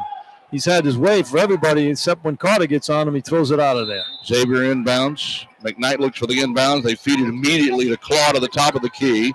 Now Claude looks for some room with 7 to shoot. Backs it outside the three-point stripe with 5, with 4, and moves left. Fadeaway jumper is up. Rattles, no. Rebound tipped up. Barron had it. Tipped it to Floyd. Friars looking for the lead on the possession. Floyd, he takes McKnight down low. Circles through to the near side. Cuts it back outside the three-point stripe and now finds Carter, who sprints by. Claude lays it up and missed the shot, and Xavier with a rebound. McKnight pushes the other way for Swain, who drives, puts it up, missed it. And the rebound for Castro. Here come the Friars again, left to right. Corey on the left wing, pulls up on the three-point stripe. Smart. Run it out there. Run your offense now. Try to take the lead. And gets it back out front for Pierre. His would be great to have the big fella in there, Oduro, but he has those 4 fouls. Pierre looks for a screen. Castro sets it. Cuts to the right. Loses the ball. Stolen by McKnight. McKnight works in the left side. Crosses over. Lays it up short. Missed it. Rebound tipped up. Controlled by Swain. In the left corner. Back out to Oliveira, who gets out for 3. No good. Long rebound chased down by Guzman. Goodness gracious. And McKnight slows it down for Xavier. Boy, you can just feel the tension. Every possession is so important right now. McKnight drives right on Pierre, gets cut off, leans in, finds Usman at the foul line. 6 to shoot. Claude works to the left, gets in the lane, lays it up with the right hand and scores. Boy, he saw that Barron on him, no problem. He took him in there, hit a nice, easy shot. Friars just can't take the lead. 15 second-half points for Desmond Clark, 20 in the game. And Xavier back up a deuce. We're caught up on 6 minutes to play. Pierre swings it left for Castro. Out on the perimeter. Castro turns and looks. Nice score. What a great pass by Castro. Timeout by Kim English. What a super pass there by Castro. And that may be the prettiest assist we've seen all year by anybody, and it was Rafael Castro. Yeah, you don't expect that from him, but nice play right there. The defensive player turned his back, and he found Carter for the layup. 10 points in the half for Carter. He's got 20 for the game as Kim English calls the 30-second timeout with 5:53 to go, and we are tied at 68-68. Now the big decision is 5:53. What do you do with Oduro? When do you get Oduro in the game? I mean, if you can hang around here and keep it, tied 2-point game, or maybe even get the lead in the ball game, you can hold Oduro on the bench there for as long as you can. While you have the lead. But if you fall down by 4 or 5, you got to put Oduro back in the game. But it'd be nice to get to like the 2-minute mark and Friars have a 2 or 3 point lead. You need to throw Oduro back in the game. Well, Friars have tied it at 68, and Xavier has hit just one of their last 10 from the floor as they've dipped down to 46% for the game. Quincy Oliveri is the one that hit one of those field goals.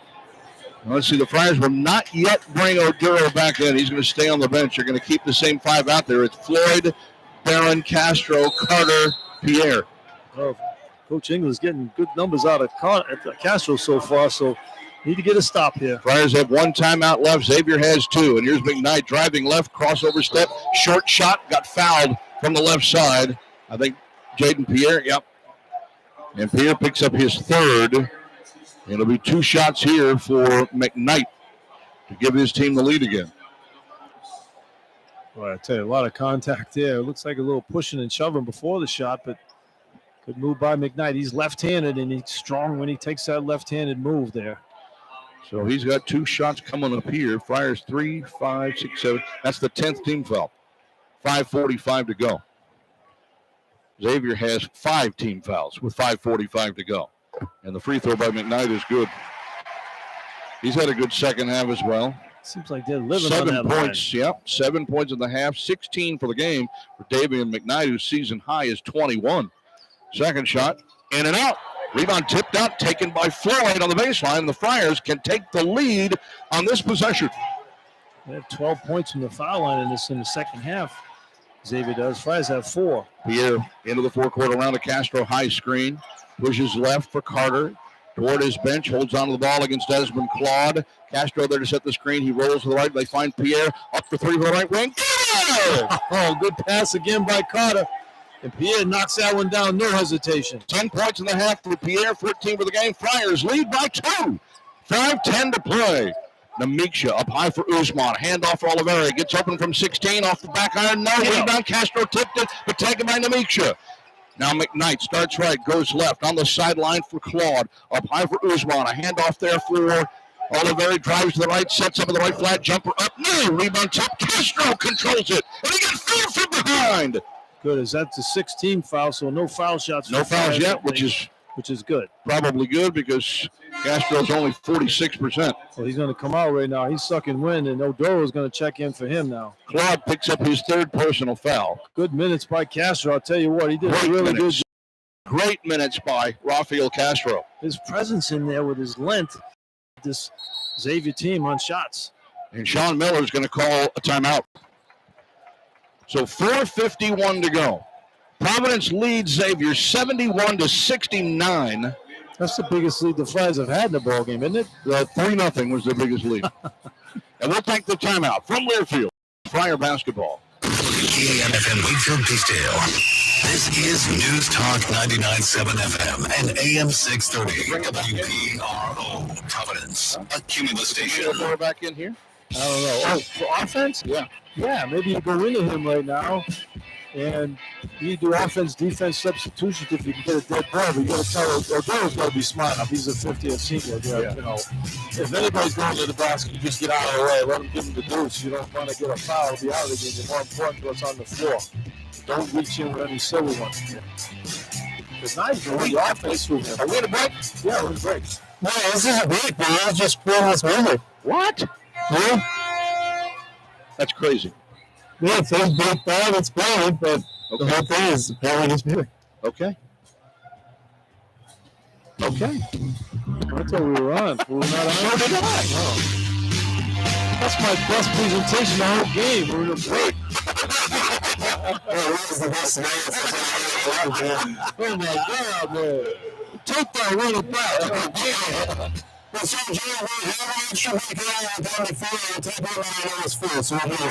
right. Okay, that's fair. This will be the last break, but yeah, we can take the under 4. That's fine. All right.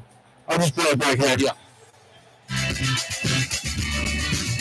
Yeah.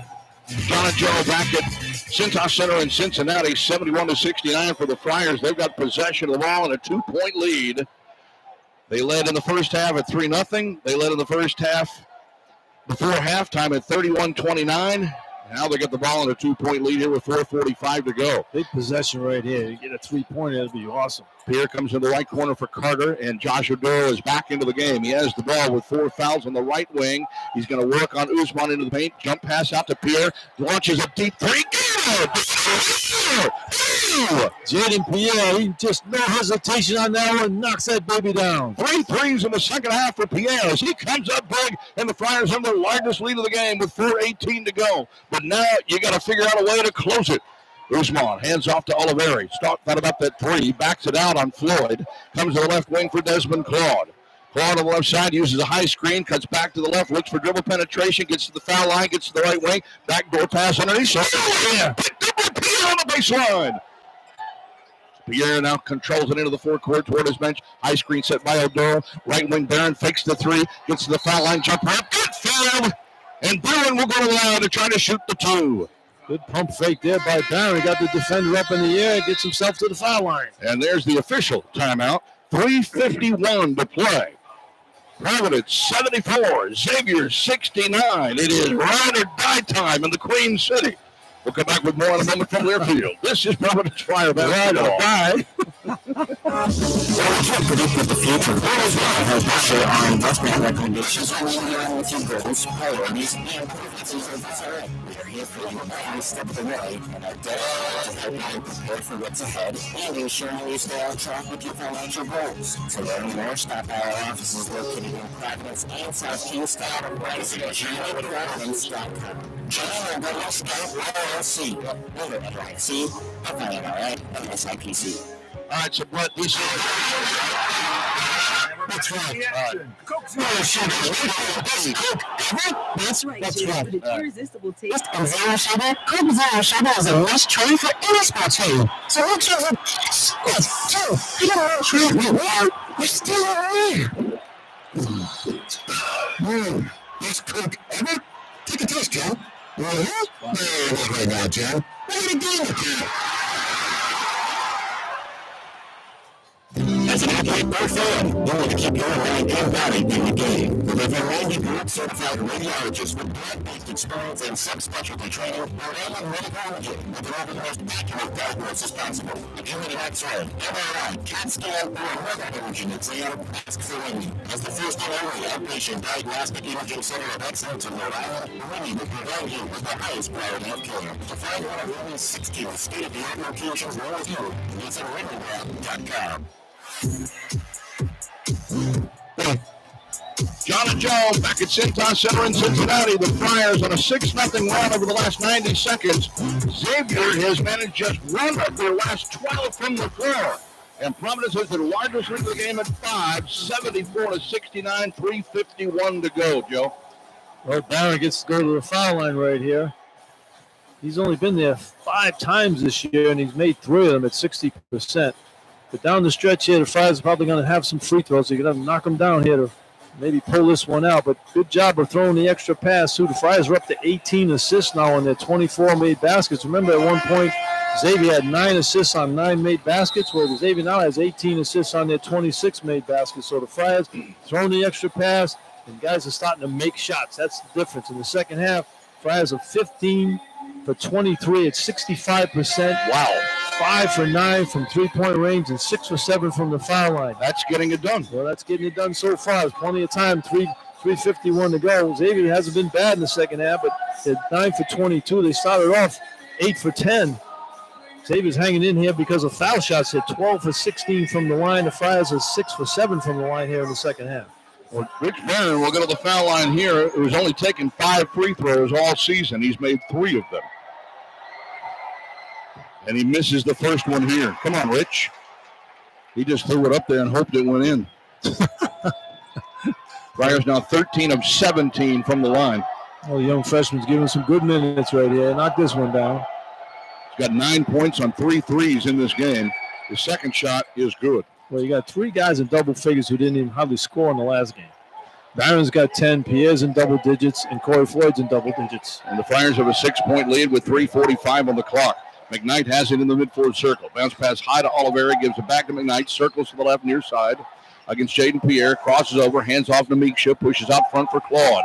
Claude uses a screen, goes to the left, fires off the 3, off the back iron, no. Rebound tip, controlled by Usman. Usman got it away. Oliveri out front, right side for Claude. Fake the 3. Back to Oliveri for 3, and it's in and out. Rebound goes right down to Castro. Those offense-defense substitutions there. That's why Castro was in the game. And Oduro's back out again. See, Claude doesn't want to shoot threes, and when he's taking them in this ball game, he's missed them. So Pierre now controls it, works to the left side of the forecourt to our right.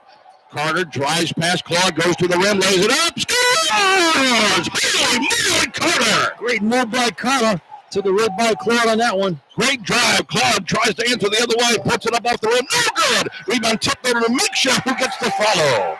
Well, Carter had that ball. He just couldn't snatch it. And it went to Meeksha, and he was able to score it. Friars had an 8-point lead, now 6 with 2:42 left. And the ball tipped in the backcourt, saved by Pierre as he streaks across the mid-floor line, finds Carter in front of his bench on the far side. Carter lobs it back out to Pierre. Friars going to work some clock all the way down that they can. Down to 11 to shoot. Pierre comes off a screen, curls down the left side of the lane, goes up the floater up, no good. Rebound off of Xavier, out of bounds. Providence ball. 5 on the shot clock. Here comes Oduro in for Castro. Oduro in, 5 on the clock, as you said, 2:22 on the game clock. 77-71 is the Friar lead. Need a score here. This would be a backbreaker on Xavier. Can knock sure something could in be. here. Pierre will inbound to the left of the basket on the baseline. He's got Davian McKnight in front of him. Friars square up along the lane. Well, Gaffney comes over because I'm battling with Oduro and Usman. Usman down low. That's exactly right. Tries to break him up. Now he gives the ball to Pierre. Pierre looks for the inbounds pass. Barron in the left corner. Barron dribbles, finds Oduro with 2. With 1, he gets the shot off at the buzzer, and it won't go in. Out of bounds on the ball, and Xavier gets it. Well, they wanted to get the lob in Oduro, but good job defensively by Xavier on that inbounds play with the 5 seconds. He might want to get that one to Carter there where he can get it to the basket. So here comes Castro back in, and Oduro out.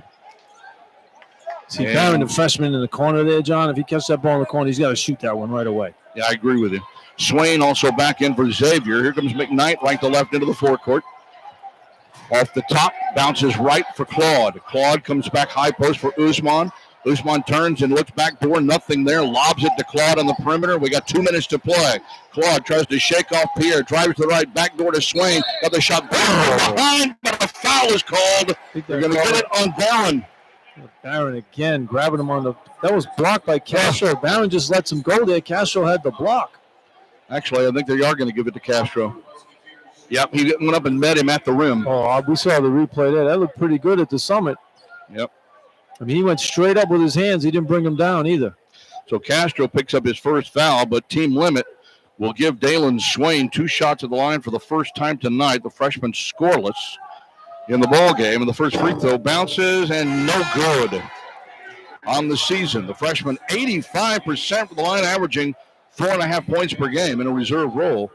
Now Castro comes out, Barron comes out. Friars will bring Gaines and Oduro, each with 4 fouls, back into the game with 1:56 left. Well, you want to get him mentioned 2 minutes, John.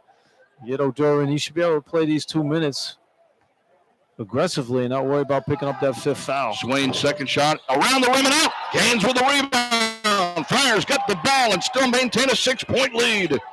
Carter with the ball in the backcourt. Crosses the mid-floor line on McKnight. This should be all Carter and Oduro down the stretch here. 2-man game. If you got 2 of the best, and 2 of the best in the 1-2 game in the country, says Kim English, now's the time to show it. Carter comes off, looks for the screen. They come out and throw the double team on him. They find Oduro at the top of the key. Josh turns and looks as the ball slapped away, but Carter chased it down with 2. Deep 3 on the way. Off the rim, no good as the shot clock goes off, and Claude gets the rebound. Now Desmond Claude in transition. Crosses over to the right, pushes the ball to McKnight, circles back to the left, jump pass right corner. Oliveri has to move into the lane for the 2. Dishes to Swain. They got a break from behind, but the rebound is there, put home by Usman. Pretty good D right there, but good activity by Xavier right there to get the second shot opportunity. 4-point game, a minute left. Friars with the ball, leading 77-73. And a timeout called Kim English. He'll use his final timeout here with 58.9 seconds on the clock. And the Friars nursing a 4-point lead, trying to close out like they really tried to do and couldn't do at Butler just a couple of weeks ago. Well, good timeout there, I think, by Kim English. He usually sets up a pretty good out-of-bounds play off a timeout. Look to go to Odell on the post here. Xavier's been doubling Odell most of the ball game, so you throw it into the post, somebody's going to be open. They're going to double Odell, and somebody needs to cut to the basket or get to the weak side corner and knock down the shot. Friars have had a pretty good success shooting the ball in the second half. They'll probably get a good look, John, from three-point range or anywhere on the floor if Odell gets doubled, and that's what Kim's hoping for. He'll probably set it up going inside to him. And if you're Sean Miller, you got to be thinking, well, first and foremost, you got to D up and not let the Friars score here. Maybe you put them on the foul line if you have to. But at the same time, they've gotten away a little bit from what got them success in the first half, with the exception of Desmond Claude. Quincy Oliveri only has 5 points in the second half. Well, Friars have taken away the three-point shot, making him put it on the floor. He had Carter on him most of the second half, John, but Carter's been guarding Claude now, and they bothered Claude as far as Claude was wearing everybody else out on the Friars, but when Carter went on him, he wasn't getting those easy looks that he got early on in the first half. Yeah, the second half. 15 second half points for Desmond Claude, 20 for the game. So opposite halves here. Oliveri in the first half, Claude in the second half. This is a big possession right here. The Friars were up 4 at Butler. Need to score. Got fouled and they missed the free throws, and then Butler got down and scored, made it a 2-point game. If you can get a score here and make it 6, you're in really good shape. Floyd will inbound to the forecourt from the near sideline. Dalen Swain in front of him. He's going to inbound it into the backcourt to Pierre, just over the outstretched hands of Oliveri. And he works his way out of the double team, finds Odell, quick pass into the forecourt, left for Carter in front of his bench. He'll circle back out to the middle and work some clock. Down to 9, down to 8. Carter with the ball, comes left side, ticket, wide open 3. In and out, it won't go. And the rebound chased down by Oliveri. Man, wide open. They left him wide open, too. Oliveri on the right side, gets into the lane, jump pass back out front for Claude, who gets up ahead of steam, goes down the lane, tries to lean in, got it poked away down to 27 seconds. Trying to post up over Carter, puts it up and scores over Carter. What a nice shot by Claude. That's a tough move against Carter. Carter was right there. And the timeout called by Sean Miller and Xavier, their final timeout. Neither team has a timeout left. We got 24.4 on the clock, and it's a 2-point game. Friars lead it 77-75, and they'll have the ball. So either a steal here by Xavier, or they're going to put the Friars on the line. Well, they have to foul. I mean, if they don't steal the ball, they're going to have to foul. They'll probably foul right away and extend this game. You know, Friars not a great free throw shooting team. You mentioned what, they're 10 out of 11 teams in the Big East. Yep. Free throw percentage. Yep. So you want to put the Friars on the line and try to extend the game. But the Friars kick the ball out of bounds. You want to get the ball either to Pierre or Odell if they're going to get fouled. Friars really can use the road win. 3-7 away from home on the road and neutral courts this year. Friars haven't scored in about 2 minutes here. They were up 77-71. The scoring drought is 238 to be exact, Joe. Too bad Ticket Games had a wide open look. That thing was halfway down. They knocked that in. The game's over. They would have been up 7 at that point, and it's all over. But they're still up 2 here. They got to make sure they get the ball in bounds here. No turnovers. Friars have missed their last 4 shots in a row from the floor. Xavier with a 6-0 run to get back within 2. Corey Floyd will run the baseline. Looks to inbound it. Finds Gaines in the backcourt. Gaines has the ball, almost stolen, but he gets it away from Swain, turns and finds Oduro in the forecourt. Now finds Carter near the mid-floor line. He's double-teamed. There's the foul.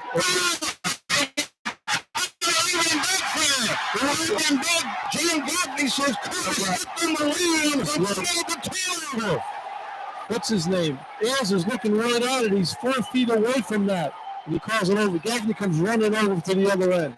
I didn't see it, Joe. I did not see it straight on the line. Gaffney did the same thing to Providence in the Kansas game. He called a phantom offensive foul on. Holy smokes. Unbelievable. 15.4 seconds left. The Musketeers can tie it or win it. Claude has the ball in the mid-floor circle. He's got Carter on him. Drives to the right. Around their door. Goes right to the rim. Back to the Gaines. Gaines Ticket Gaines and O'Donnell up to block that shot, and Gaines ends up with the ball and whips it out of there. All he needs to do is make 2 free throws in a row, and this one's history. Wow. Desmond Crabb fouls him with 5.1 seconds remaining. And Ticket Gaines. They went straight up. Both guys went straight up on that one. And there was contact, but there was no call. But Gaines muscled the ball away. And now Ticket, 2 for 2 in the ball game, 4 points, 71% on the season on the line. How about both guys had 4 fouls, too, Gaines and O'Donnell. And the shot is good by Gaines. That's a big hoop right there. By the way, it's a 1-and-1. It's a 1-and-1. He had to hit the front end. Make this one now. And you have basically a 2-possession game. 4.7 on the clock. So the clock has been adjusted. Somebody ran the clock. The home team ran the clock on their own guys. 0.4 of a second came off. So the teams go over to the respective benches on the far side of the floor here at Cintas Center while they adjust the clock. You try to do that to ice the shooter. Yeah, maybe. Maybe. Think about that. So they put 5 I never thought you could do. That's a good way to ice the shooter. You don't have any timeouts. Run the clock. Run the clock and let them go look at the monitor for 3 hours, and then maybe you ice them a little bit. 5.1 on the clock. It's 78-75. We'll have to file that away and tell Kim about that. When you have a timeout, you have run the clock. Right. Miss free throw. So Gaines comes to the line one more time. Let's knock it in. Game's over. 5 points on the game. Oh, I'd love to be in this position. Lefty fires. Gaines with play. Inbounds comes to McKnight. McKnight into the forecourt with 2, with 1. Launches a 3. Oh, what a big win that is.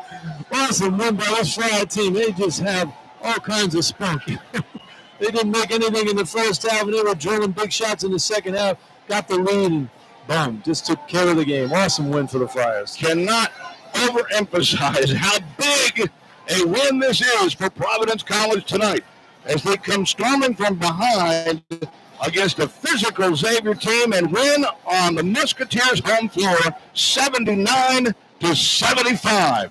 Providence improves now to 18-9 in the season, 9-7 in the Big East Conference, and Xavier drops to 13-13 overall, 7-8 in conference play. And perhaps even more importantly than all that, Joe, the Friars even the season series with Xavier. They don't get swept because they lost at home a month ago to these guys. That basically eliminates Xavier from the picture, too, I believe. And Friars now in 5th place all by themselves in good position right now to go on the road for next Wednesday at Marquette. All right, we'll talk about that coming up on the Santander postgame show. Friars get the win at Xavier. From Learfield, this is Providence Flyer basketball.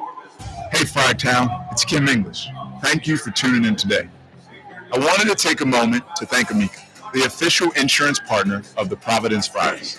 Amica is a great partner to PC, and it's who I trust to protect my family and my home.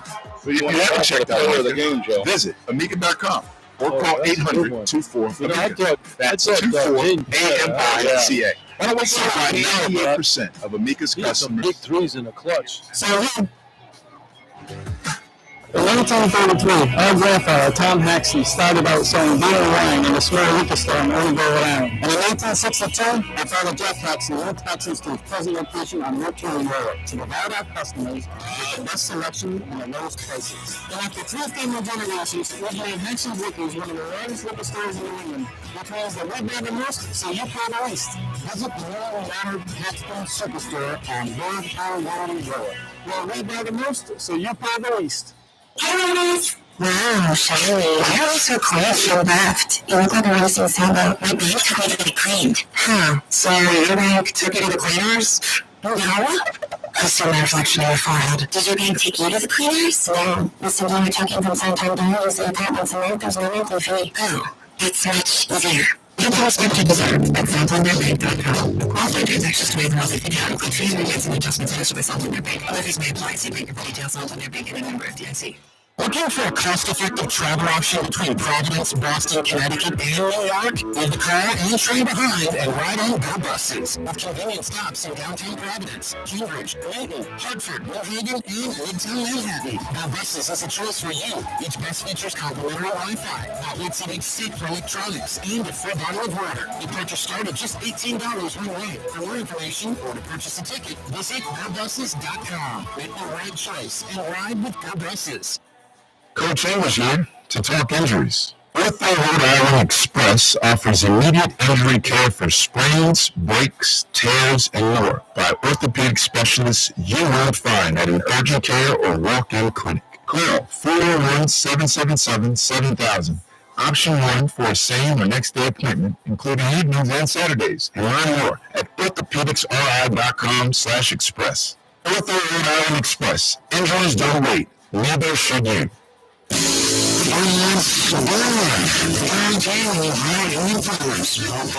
Refrigeration technicians who are members of Local 51. Our 5-year apprentice program includes classroom and on-the-job training. Continuing education for our members ensures they're familiar with the latest codes and safety rules. We're here with an experienced school board coach for your family. Service or renovation project. Local 51. 1 years, 1 line.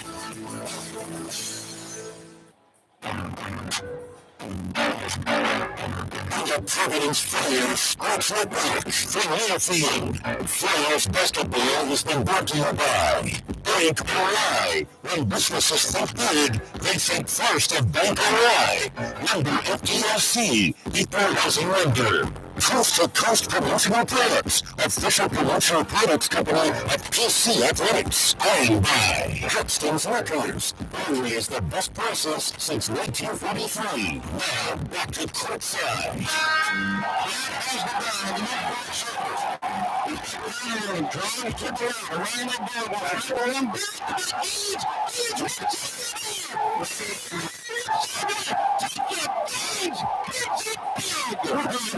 Ticket Gaines ain't on down, hit the block that shot, and Gaines ends up with the ball and whips it out of there.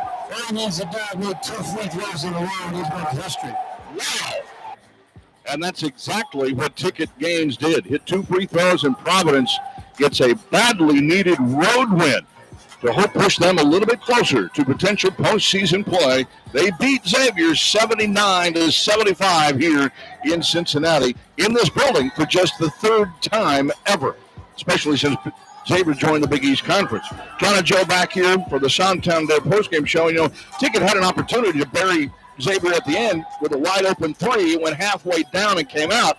So if he can't get it done with offense, he certainly got it done there in crunch time with defense. It was a terrific game by this Friar team. I mean, you know, this team is so resilient, so much fun to watch, John. They just feel like they can win every game.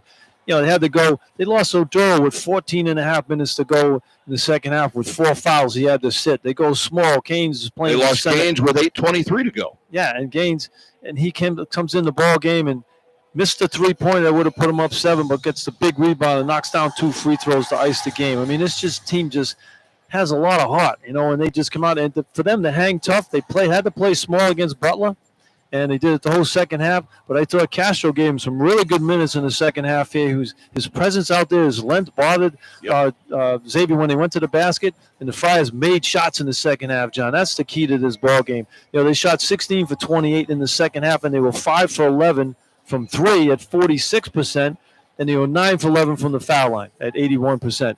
Those are the numbers that help you win road games or even home games, but on the road especially, that was big. And all guys came up big time, too.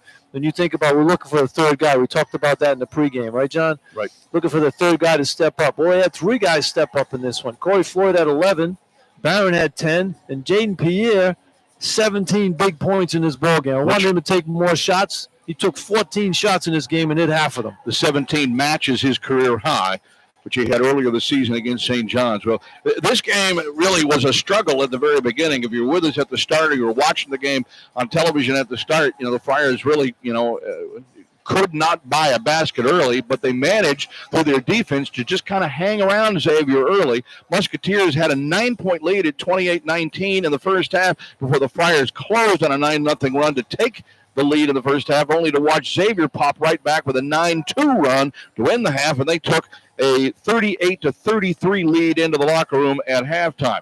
To start the second half, Desmond Claude went to work, got to the foul line. 3 of the first 4 possessions of the second half, he took the ball down low and got to the foul line. Yeah, I mean, nobody could guard him until they put Carter on him, and then he tried to take Carter the same way, and Carter blocked his shot. Mm-hmm. So Claude was a little more reluctant to go in the hole there, but he made a big shot, Claude did, to get it to a 2-point game against Carter. Carter almost blocked the shot, but, the defense for the Friars kept them in that first half, John, but down the stretch, they really executed. When you think about who was on the floor for a lot of those minutes, the last 5 minutes, right. You had Barron as a freshman. You had Pierre's a sophomore. Corey Floyd's a sophomore. Castro, sophomore. I mean, and then you had sophomores. Yeah, and you had Gaines out there with them as a fifth-year senior. 3 sophomores, a freshman. Yeah, and they finished out the game on the road. So a lot of good things. They played a lot of minutes this year, and Coach English has confidence in those guys, and now they really believe they belong out there. Well, Xavier had an 8-point lead, as much as an 8-point lead in the second half after an Oliveri 3-pointer put them up 49-41 with 16:38 to go. And then the chipping away and the chipping away and the chipping away just started. Pierre hit a 3. Pierre got a layup. Barron hit a 3. And before you know it, Joe, they're within 2 with 14 and a half minutes to go. And again, Xavier maintained a slight lead and actually stretched it back out to 7 after Desmond Claude jumper made it 61-54 with 11:22 remaining, and then Castro got a dunk, Carter got a drive and a score, and then Floyd got a layup. 6 unanswered points caused Sean Miller to call a timeout when Providence pulled within 1 with 10:22 to go. That stretch right there is what really turned this game on its ear for the Friars. Castro, Floyd, and as you suggested, Jaden Pierre with Rich Barron, who also came through with 3 big threes tonight, began to kind of take it over and assume some maturity out on the floor. Well, Jaden Pierre, I mean, I'm a big fan of his. I mean, he played 38 minutes in the game. He's playing the point guard position. He's always got pressure on him to bring the ball up, beat the press. But he's finally saying, hey, I got to take some more shots. And I've been begging him all year to shoot the ball. He's only taking 3 or 4 shots, 6 shots every game. This one here, he takes 14 shots. That might be the most shots he's taken in his career at Providence. And the Friars needed every one of those that he made. So great game by Jaden. Well, again, Xavier squeezed out a 3-point lead. It was 65-62 after McKnight hit a couple of free throws, and then Devin Carter pulled him back within 1. Claude hit a free throw. Corey Floyd went to the line to tie the score at 66 for the first time in the second half with 7:57 to go. Then Claude hit a jumper. Carter then came back with a layup to keep it tied at 68. McKnight hit 1 of 2, and then the Friars took over. Jaden Pierre hit a 3 with 5:22 remaining in the second half to give the Friars the lead at 71-69, which they would not relinquish over that last 5:22. Pierre hit another 3. Barron hit a free throw. Carter hit a layup, and then Gaines hit the 2 to clinch it. Providence actually, Joe, went the last, let's see, what did they hit? The last 4 minutes without a field goal. 1 field goal in the last 4 minutes, and still won the game. Yeah, they were 16 for 20 from the foul line. No, let's see here.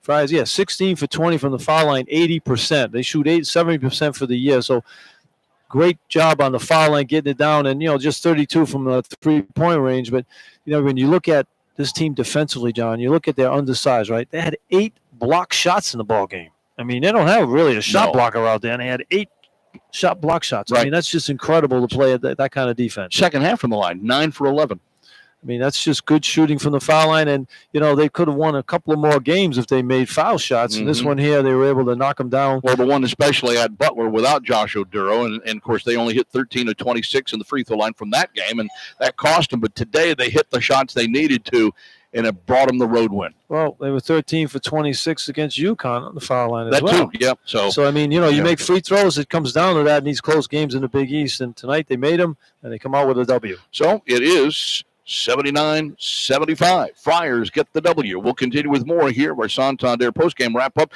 from the Cintas Center in Cincinnati, coming up from Learfield. This is Providence Friar basketball.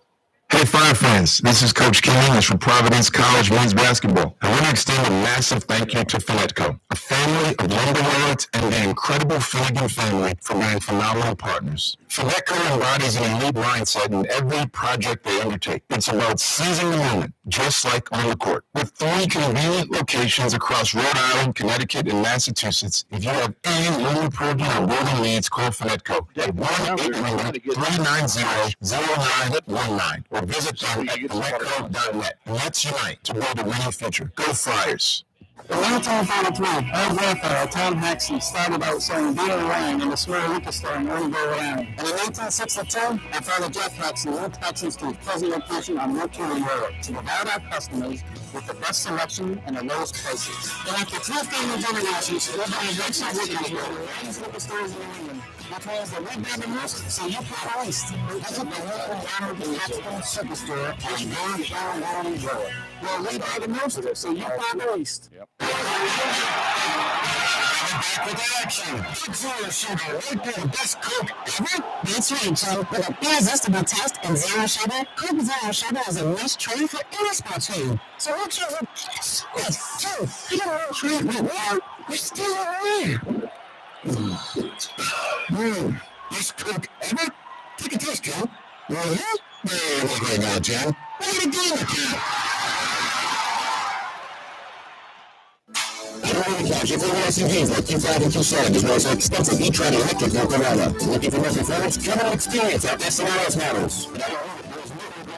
We have over 75 new vehicles in stock for you to test drive and take one today. Automotive is already over more odds and from everybody for the past decade. We have to put the big road to complimentary Automotive vehicles as well as on-site roadside assistance for 30 minutes. Stop by Automotive for more lots of buying experience with our knowledgeable staff. Visit Automotive.com for full selection of 24 Automotive. See you with us at the Flyers Gamecast for exclusive PC discount. Automotive, we're always going to allow you to do it. Those old stone walls across Rhode Island's countryside always captured our attention. And today, as a landscaper, you can too that you craft that same beauty by laying one stone at a time, which is also why you chose Bank Rhode Island. Because with the straightforward delivery of services and our commitment to serve with integrity and trust, we have a bank committed to craft a better banking experience. One customer at a time. It's banking or crafting from Bank Rhode Island. Member FDIC, equal housing lender. At Ken Hospital, we're committed to providing you and your family with quality, compassionate care, offering a comprehensive range of services from cardiology to cancer care, alongside diagnostic and imaging services, rehabilitation, and more. Our teams are here for you in every step of your healthcare journey. Locally focused, nationally recognized. That's the difference that Kent Way makes. We need a partner you can trust. Ken New England's Ken Hospital is here to help you navigate every stage of your healthcare journey, serving Central Rhode Island and beyond. Visit our easily accessible location in Raleigh, Rhode Island, or at KentRI.org. Experience the difference Kent can make, and let Ken Hospital be your partner in care. You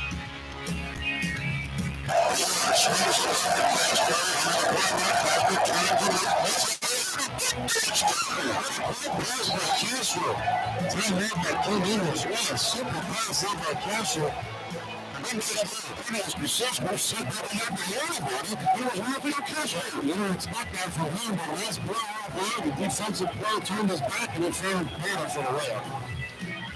Certainly was a great play by Rafael Castro, and Carter was right there to pick up the ball and just lay it in the hole. Easiest 2 of the night for Devin Carter, and it was a big factor. That highlight there, Joe Hassett, underscores the fact that the Friars had guys rise to the occasion tonight that really haven't done that yet this season, but they did it tonight here on the road. Yeah, and everybody did it. I mean, everybody who got in the ball game contributed in this one. So, you know, Floyd was terrific. Pierre was great. It's the best game he played as a Friar. And you had Barron, who's fearless out there. I mean, everybody had it. And Castro gave him great minutes. He played 12 and a half minutes. John, he was 2 for 2, but his presence on the floor, he had 6 rebounds. Yep.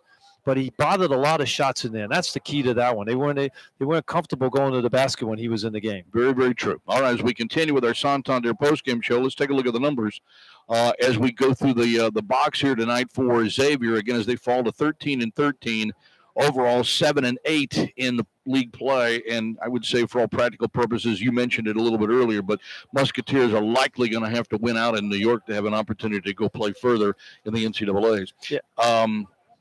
No, go ahead. Oh, I was just going to say, all right, so they have 4 in double figures.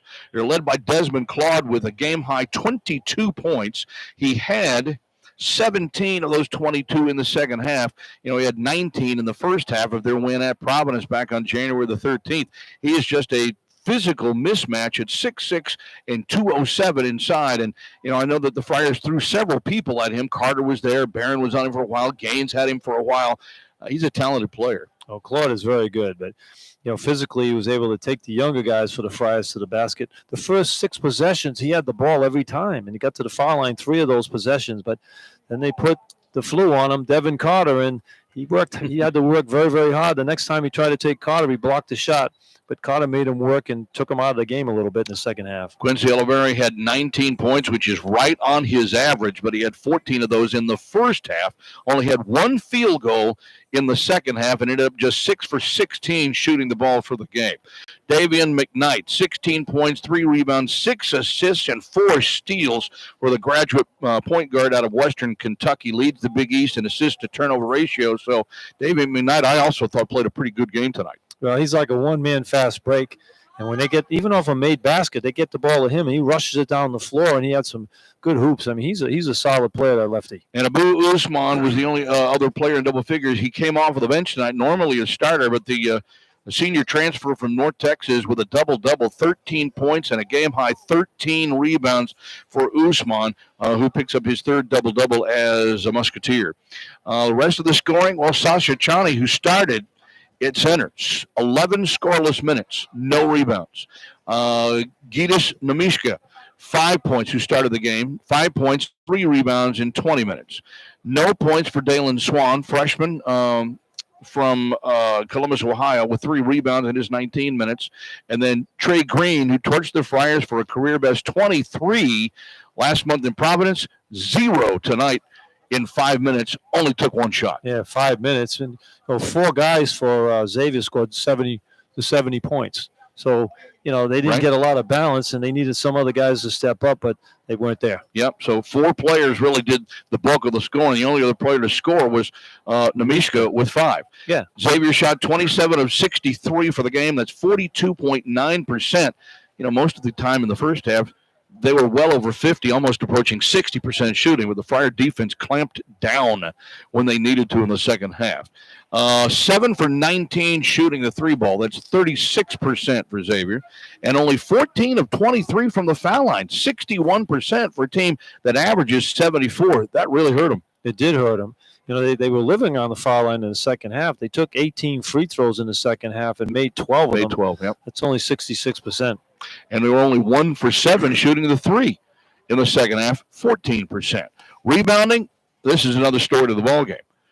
39-34 for the Friars in this one. That is a magnificent effort, especially when you play as long as the stretch they did in the second half without Gaines, without Oduro inside. Yeah, I mean, Oduro picked up his 4th foul with 14 and a half minutes to go in the second half.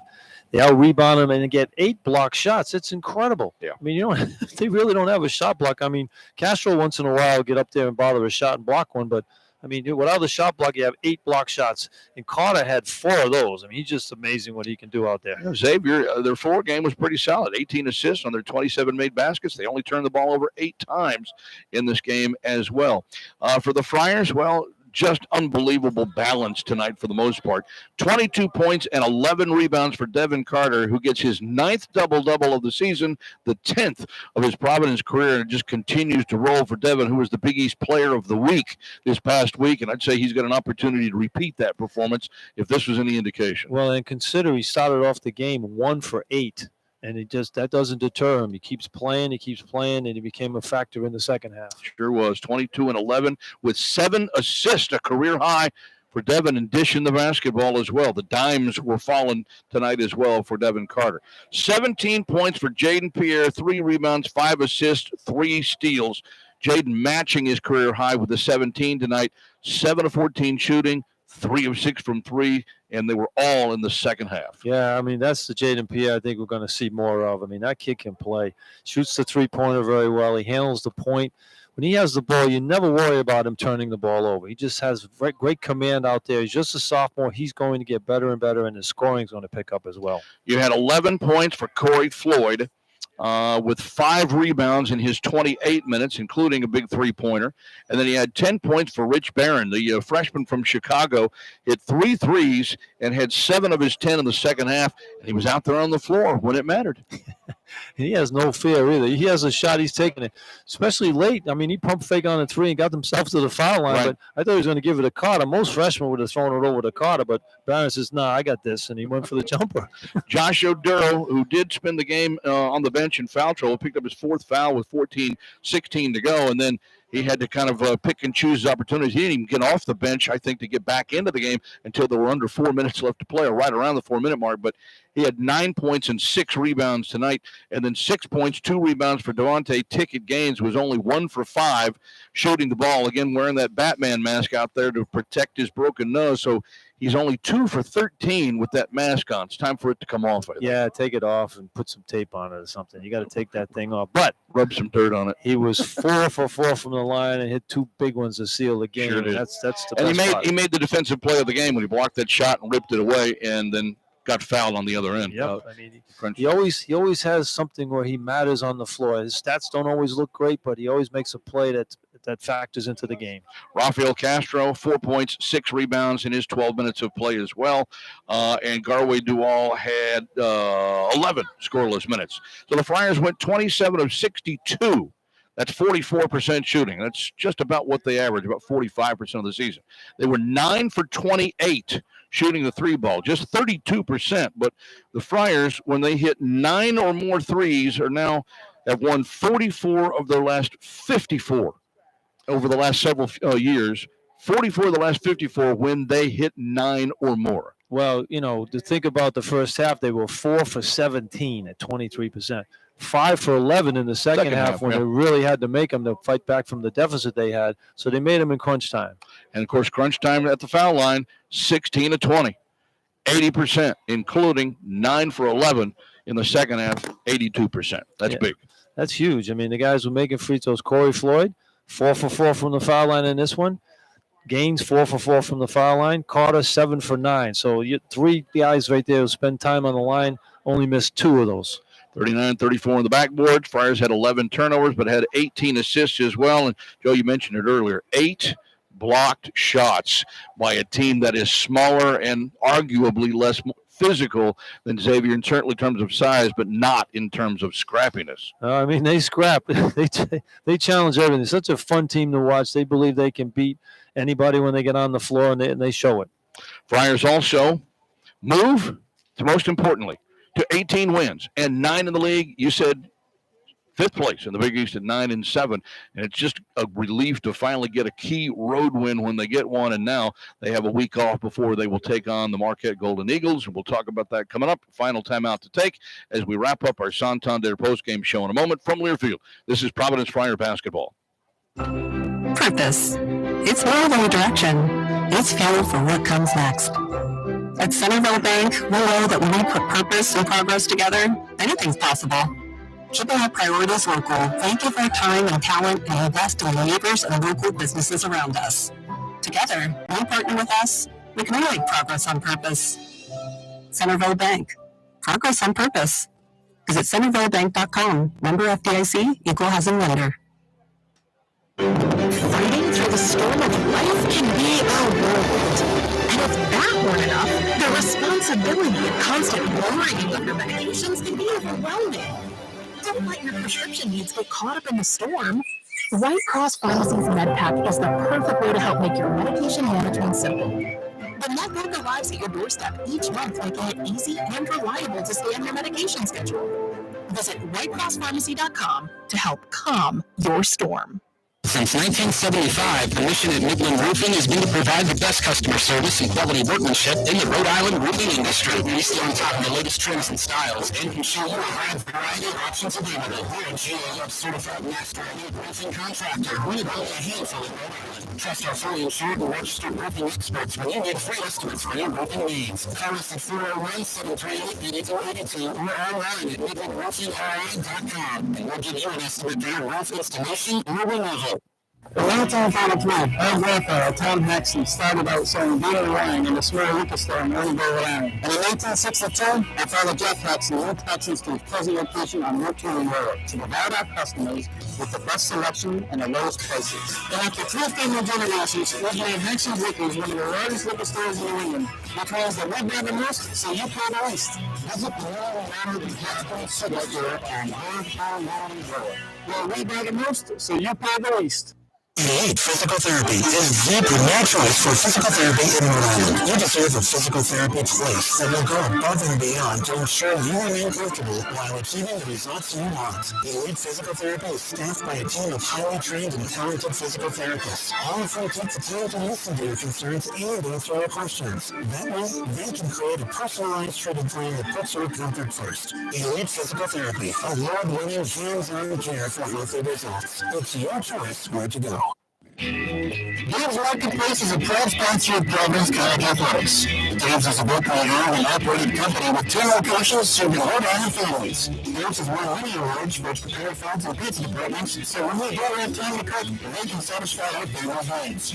While they do have time to cook, Dave's offers the highest quality produce, seafood, meats, dairy, bakery, and a large variety of grocery and specialty foods. A smile and a free cup of coffee with every visit.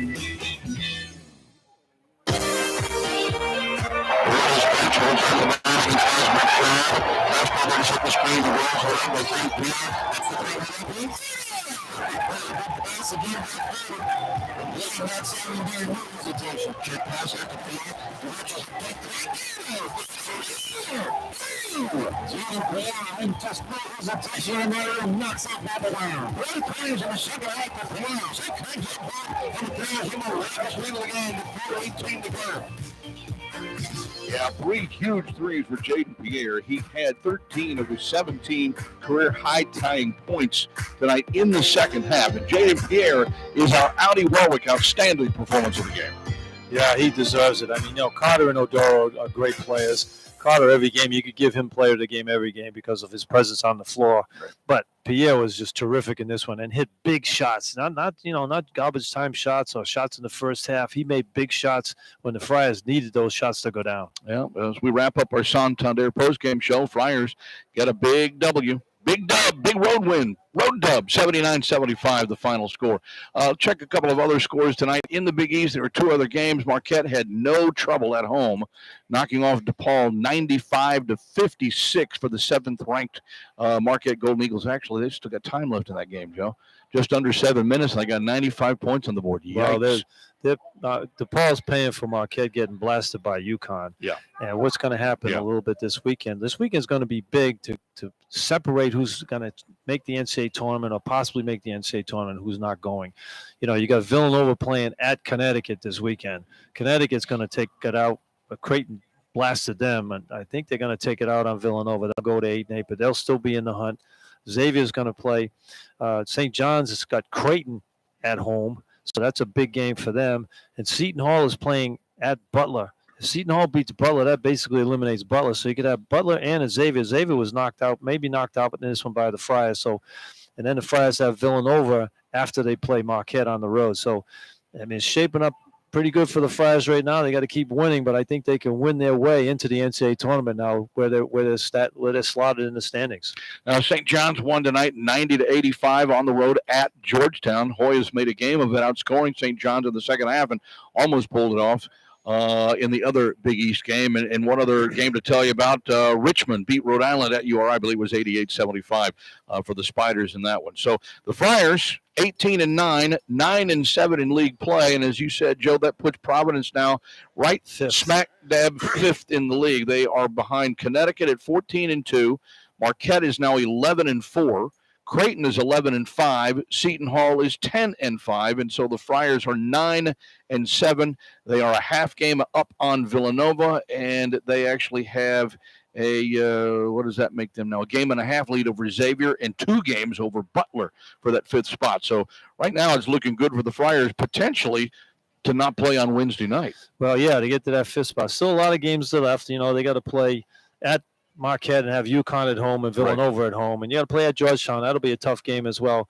But, when you look at what they have, tonight's game, from a metric standpoint, the net, Xavier was 54 in the net. Friars was 60. So they're not going to move much in the net on this one. But being a road game, they might get a little extra points on that, winning on the road. But, they get to that ninth. It'll help with some of their Ken Palm metrics, I believe. Yeah. And, the magic number is 11, over the years in the Big East. So anybody who has 11 win in conference has made the NCAA tournament every time. 4 games left. And they need to win 2. Need to win 2 of them. They like to win them all, and then maybe get the 4th spot and knock Seton Hall out of there. But they're in a good position right now, and they control their own destiny. They don't have to worry about anybody else beating somebody. They just have to beat who's in front of them. That's what counts. 4 games left, need to win at least 2. And then you might have the opportunity to do what nobody really thought possible when Bryce Hopkins went down right after the first of the year. Think about it. This lineup has 3 Kim English recruits starting. You got Oduro, Gaines, and Barron. Mm-hmm. Those 3 guys came from George Mason. Barron was recruited to George Mason by Kim, go to George Mason, and he followed Kim to Providence College. So you have 3 guys who weren't even on this team last year, and they've got 9 wins, and they're looking at an NCAA tournament bid. I mean, great job of coaching by Kim English. All right, Friars get the win. And again, no game this weekend, but the Friars will take the time off, and they will play at 7th-ranked Marquette next Wednesday. And we'll talk more about that because next Monday night we have the final Kim English radio show for the 2023-2024 regular season, and it will be at the G Pub in downtown Providence. So you want to make sure that you tune out for that and turn out for that, or you can tune in right here on News Talk 99.7 and AM 630 WPRO for that one. Again, it'll be next Monday night at 6 o'clock, the final Kim English radio show for 2024. Our thanks to studio producer Brett Ferruccio and our engineer extraordinaire here in Cincinnati, old friend Dave Abbott, really taking care of us. And Dave, thank you very much for everything tonight. For my partner, Joe Hassett, I'm John Rooke. Again, our final score is Providence 79 and Xavier 75. Friars get the road dub, 18-9 in the season. Have a week off before they will continue on the road against 7th-ranked Marquette. We'll talk about that on the Kim English Show next Monday night. Until then, enjoy the weekend. So long, everybody. Thanks, Brett. Yeah, man.